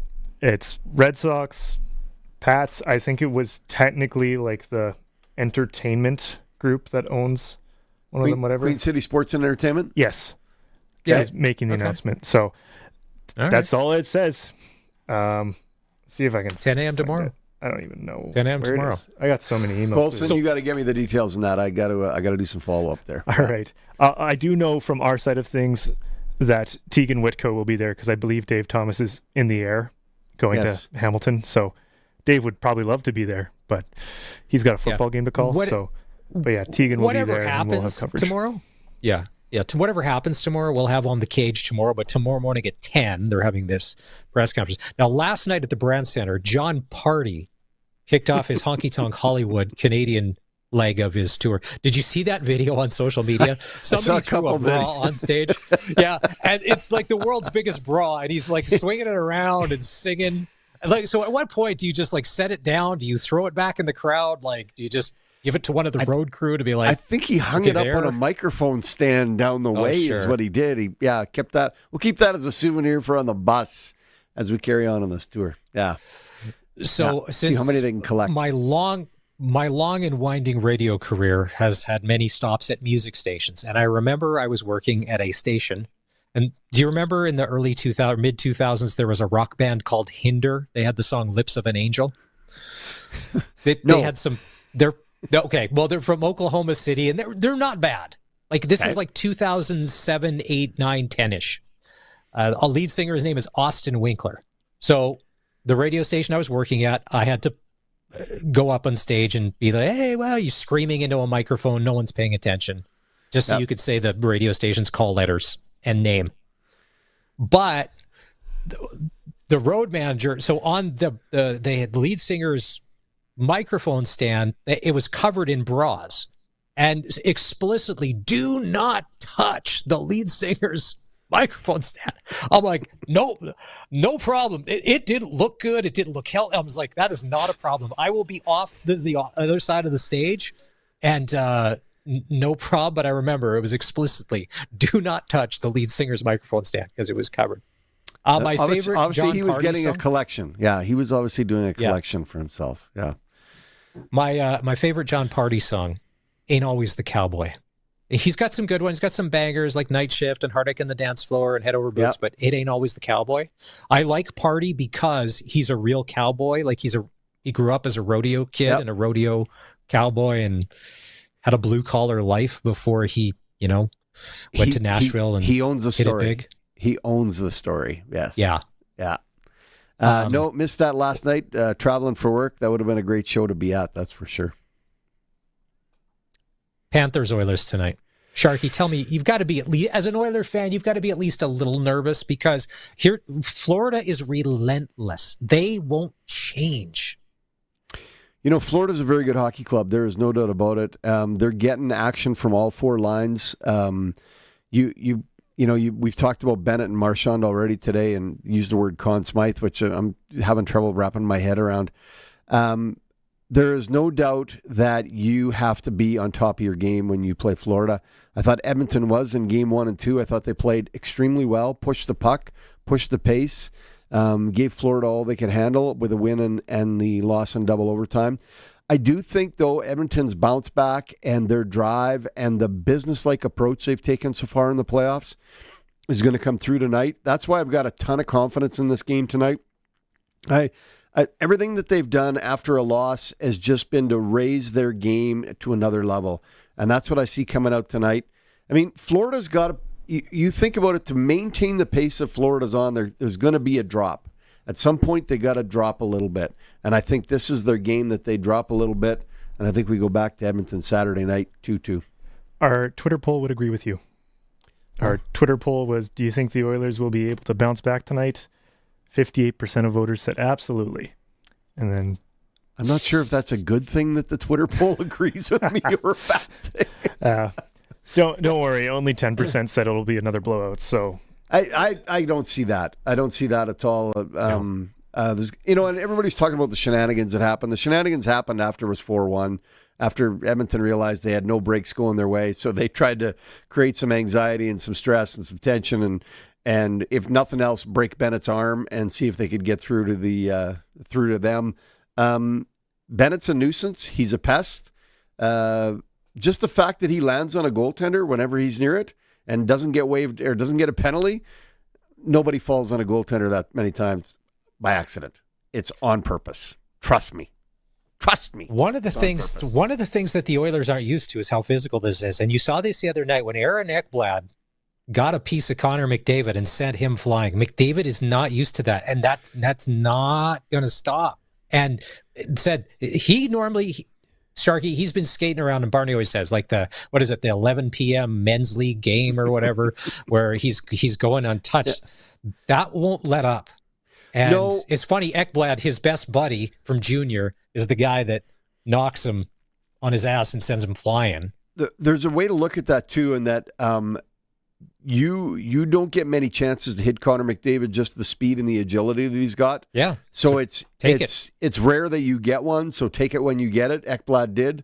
But if you start making lunges or leaps, he's going to make you look bad, and the puck's going to be in the back of your net. So Florida can't go, we're going to run McDavid or we're going to chase him down. It won't work. He can escape. He's too shifty. He's too crafty. He's got too much foot speed. And if you do focus on him overly, there are too many other weapons on that Oiler hockey team that he can get the puck to. So, I mean, that was good of Ekblad to get a shot on him and make the hit. But it'll be rare that they get multiples of those within any hockey game. Troy Stecher and Jeff Skinner are in tonight. Stecher replaces Klingberg, who Florida did a masterful job punishing him anytime he got the puck. And then last game he got tangled up with the referee. And was it Reinhardt or Verhaeghe that stole Reinhardt, and quick Reinhardt, goal? And then it was Reinhardt. And then it was 3-1. Stetcher's a good move. I love. Yeah, no, it is. Yeah. Skinner, I don't see the difference. I don't think Knoblauch's got a ton of trust or faith in Skinner to play their system. I mean, there's a guy that scored 30 goals and they can't seem to find a spot for him on the ice. Edmonton's system is very unique. It is very different than lots of other teams play. It's a puck possession system. I think Skinner's maybe not quite good enough to play in that system, and that's hard to say when you're a National Hockey League player. But he's just trying to mix his lines up a little bit, maybe get a little more speed on that line instead of Arvidsson. But Sketcher's a good move. He's a younger defenseman. He's a great puck mover. I like the move. Klingberg, he could be a little banged up. Like, he's coming back from a long time off with an injury, and he could be a little banged up. It would be easy for that to happen. And so the Sketcher move, I think, is going to be very positive for him. Can't forget, and nobody talks about him, but Sasha Barkov, with last change in Florida, like in Connor, he's been stapled to McDavid, and he's done a wonderful job. And you can see the frustration, and that won't change. And even if Florida, the best part about both of these teams, if they do get down, normally there's no quit because they know they can come back because they've done it before. And that's why, as a fan, it's great. I didn't even mind last game. Even when it was getting rough and tumble, I'm like, good, because that's old school hockey. It's playoff hockey at this time. Yeah. Face-off tonight in Sunrise. You're exactly right on Paul Maurice using his last change very, very well. That's why home ice was a big deal for them going to that seventh game, right? Whereas Edmonton, when they get it back in their barn, it's going to be a big deal for them too. Those are the things within a game that a lot of people don't see. But when Barkov's able to play against McDavid, those are two of the best at their game. So somebody's got to be the winner, and we'll see if McDavid can win that tonight. We'll take our final break on the show. When we come back, we're going to hear from Corey Mace, head coach of the Saskatchewan Roughriders. It was a closed practice today, but because of injuries, a whole bunch of questions, and what this roster will look like on Saturday, we have no idea. We'll check in with Coach Mace next. This is the Sports Cage. You can watch what we're doing on our live stream on X at Sports Cage or on our YouTube channel at sportscage.com. You can just click in right there. And we're on the radio at 620 CKRM. Get ready, Canada. The Saskatoon two-day auction is coming June 17th and 18th, and it's shaping up to be one for the record books. This is the largest agriculture auction in Western Canada, featuring over 80 combines, 100-plus headers, 30-plus ag tractors, 8 sprayers, and 60-plus truck tractors. You'll also find grain trailers, pickups, cars, SUVs, something for everyone. Extended yard viewing all weekend prior. This is a can't-miss event for farmers, dealers, and buyers. Download the RBA app or visit rbauction.com. Ritchie Brothers Saskatoon. Don't miss it. SaskToday.ca is your local news source, proudly serving communities all across Saskatchewan. Sask Today's team of local journalists are on the ground focusing on local topics that matter to you. From agriculture, local community news, sports, and more. Find it all at SaskToday.ca. Sign up for our daily news digest at SaskToday.ca. From Harvard Media, everywhere.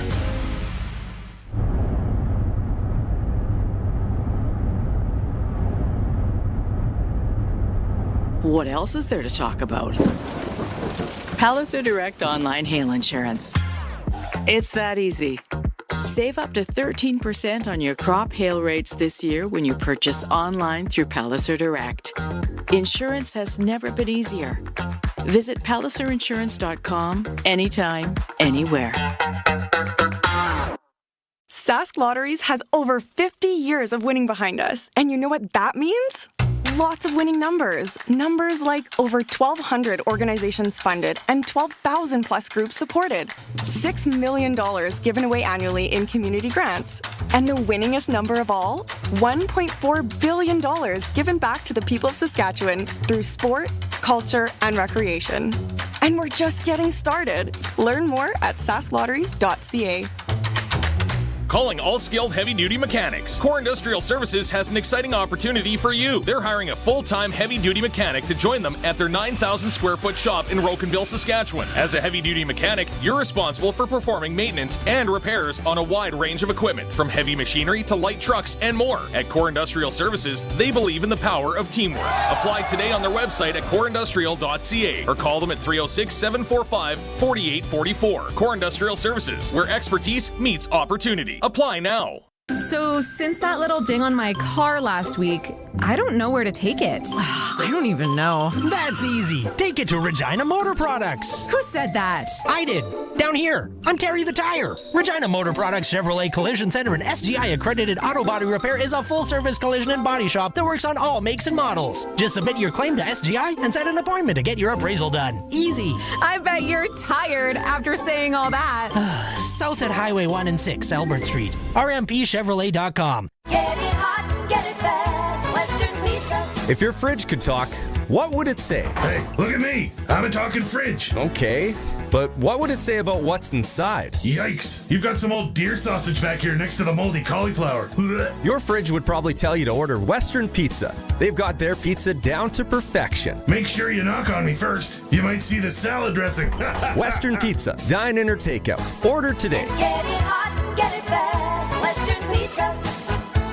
Text CKRM 306-936-6262. Powered by Prairie Land Rentals. From skid steers to tents to power tools, anything you need to rent for that spring or summer job is at Prairie Land Rentals. Deal with the owner. 600 Albert Street. Welcome back to Sportscage. Connect with the show. Call 1-866-767-0620 or text 306-936-6262. The Saskatchewan Day of Caring for Wildfire Evacuees province-wide. It's a radiothon happening on radio stations all across Saskatchewan. We've gotten together to help raise money for the Saskatchewan Red Cross to help families affected. You can make a donation simply by texting the word radio to 45678 to make a $10 donation. All right, we've got a few minutes left on the show here. It's Maz and Sharky filling in for Barney today. Sharky is brought to you by Flooring Superstore. We got a chance to catch up with Coach Mace after practice today. It was closed on the final day, as they normally do. They will travel to Hamilton tomorrow. And we asked Coach Mace about Thomas Bertrand Houdon and his practice and availability. Yeah, he was sprinting a little bit. So, again, we'll probably just kind of make a decision here and see how he reacts after that. But looked a lot better. I think the day of rest was smart for him. So that was right after practice, but when the injury report was released, it said that they had ruled him out for the game this weekend. So naturally, we asked Coach Mays, what does this mean for Kadeem Carey and making the roster this week? Yeah, there is a pathway potentially for that, but there's multiple moves that would probably have to be made. So I don't want to say no to anything, but we'll just see what's the deal with Thomas. It's nothing new in the CFL. I mean, a guy goes down. Usually a ratio is coming into play somewhere. And it comes into play here. It's a lot of Canadian Americans switch up here, right? With Bertrand Hudon being a Canadian, you gotta find another Canadian. But if I trust what I read on the internet, Sharky, and I've been duped into it before, about 7 or 8 years ago, I remember reading a tiny article on some questionable website about a stock to buy because Apple was going to not just do giant Apple stores, they were going to do all these mini models, and this company had all of the leases in these mini malls for these mini Apple stores. Go on. Do you want to know how the rest of the story panned out? Please. So, anyways, somebody said on one of the message board yesterday, because Carey's played in the league 6 years, that would qualify him as a designated Canadian, or, you know, that crazy rule, like if you've been in the league long enough, you can play X amount of snaps. And I'm like, yes. No. Right. So now it's a math thing. Yes. Caveat. So if, yeah. Does that not have to be with the same team? Well, that's like having to be in love with the same woman your whole life. As long as you're in love, you're a romantic, Sharky. Like that. No, that's how it is. That's not exactly how it works. Colson? I don't remember exactly, but I'm pretty sure it's 3 years with one team or 5 or 6 years in the league. You can be a designated American or a designated national or something. Yeah. That's just off the top of my head. Yeah. All right. And we're not good on fact checking, so anything just off the top of the head is good enough for us to run with. So let's go with that. I'm reviewing. All right. Be a Canadian player with 5 or more years CB experience, 3 years with the same team. Be a part of a team that has at least 21 Canadian nationals, including one nationalized American. Yeah, there seems to be a whole bunch of options. It's not simple. It's a lot of legal jargon. If we had a lawyer with one sponsoring team, this 5 show, years in the league. Yeah. All right. From All right. So that's good. Yeah. I've been out Googled by Colson. If you missed any part of the show, Rick Zamperin was great. New play-by-play voice of the Ticats on his second time around. That was a great interview. You can catch the podcast, Apple, Spotify, or just go back and watch the stream on YouTube. Tomorrow on the show, Dustin Edwards will be on to talk about the 3 rodeos happening in southern Saskatchewan. Also, Farhan Lalji will join us, and Dave Thomas, voice of the Saskatchewan Roughriders. We're hoping to have Dave right after 5 o'clock, because by then the team will have landed in Hamilton. They should be back at the hotel, and we'll get you set up for Riders Ticats on Saturday. That'll do it for this edition of the Sports Cage. We appreciate you listening. And as always, if you want to give us a follow on the socials, have a great night. Sharky wants to say go Oilers, and I'll say go Panthers. Go Oilers, and see you at the Pilot Butte Rodeo Friday night. Talk to you tomorrow at 3. 620 CKRM is your home to country's greatest hits and the 90s at 9. 1 full hour featuring the biggest hits of the 90s. Garth, Reba, Alan, Shania, George, and so much more. No cassette tape or CDs required, and 90s mullets are optional. 90s at 9 for the town of Wolseley and the voice of Saskatchewan. 620 CKRM. She was looking for fun in the sun. He wanted 2 for 1. Called a sassy tour de force that will change the way you look. This summer's biggest eyewear blockbuster is the You Pick the Sale at Future Vision. Ooh, how do I choose? Will she get a great deal on prescription sunglasses? Will he find 2 fashion frames for 1 low price? You Pick the Sale. Now playing at Future Vision. Where'd you get those eyes? A proud recipient of the Consumer's Choice Award.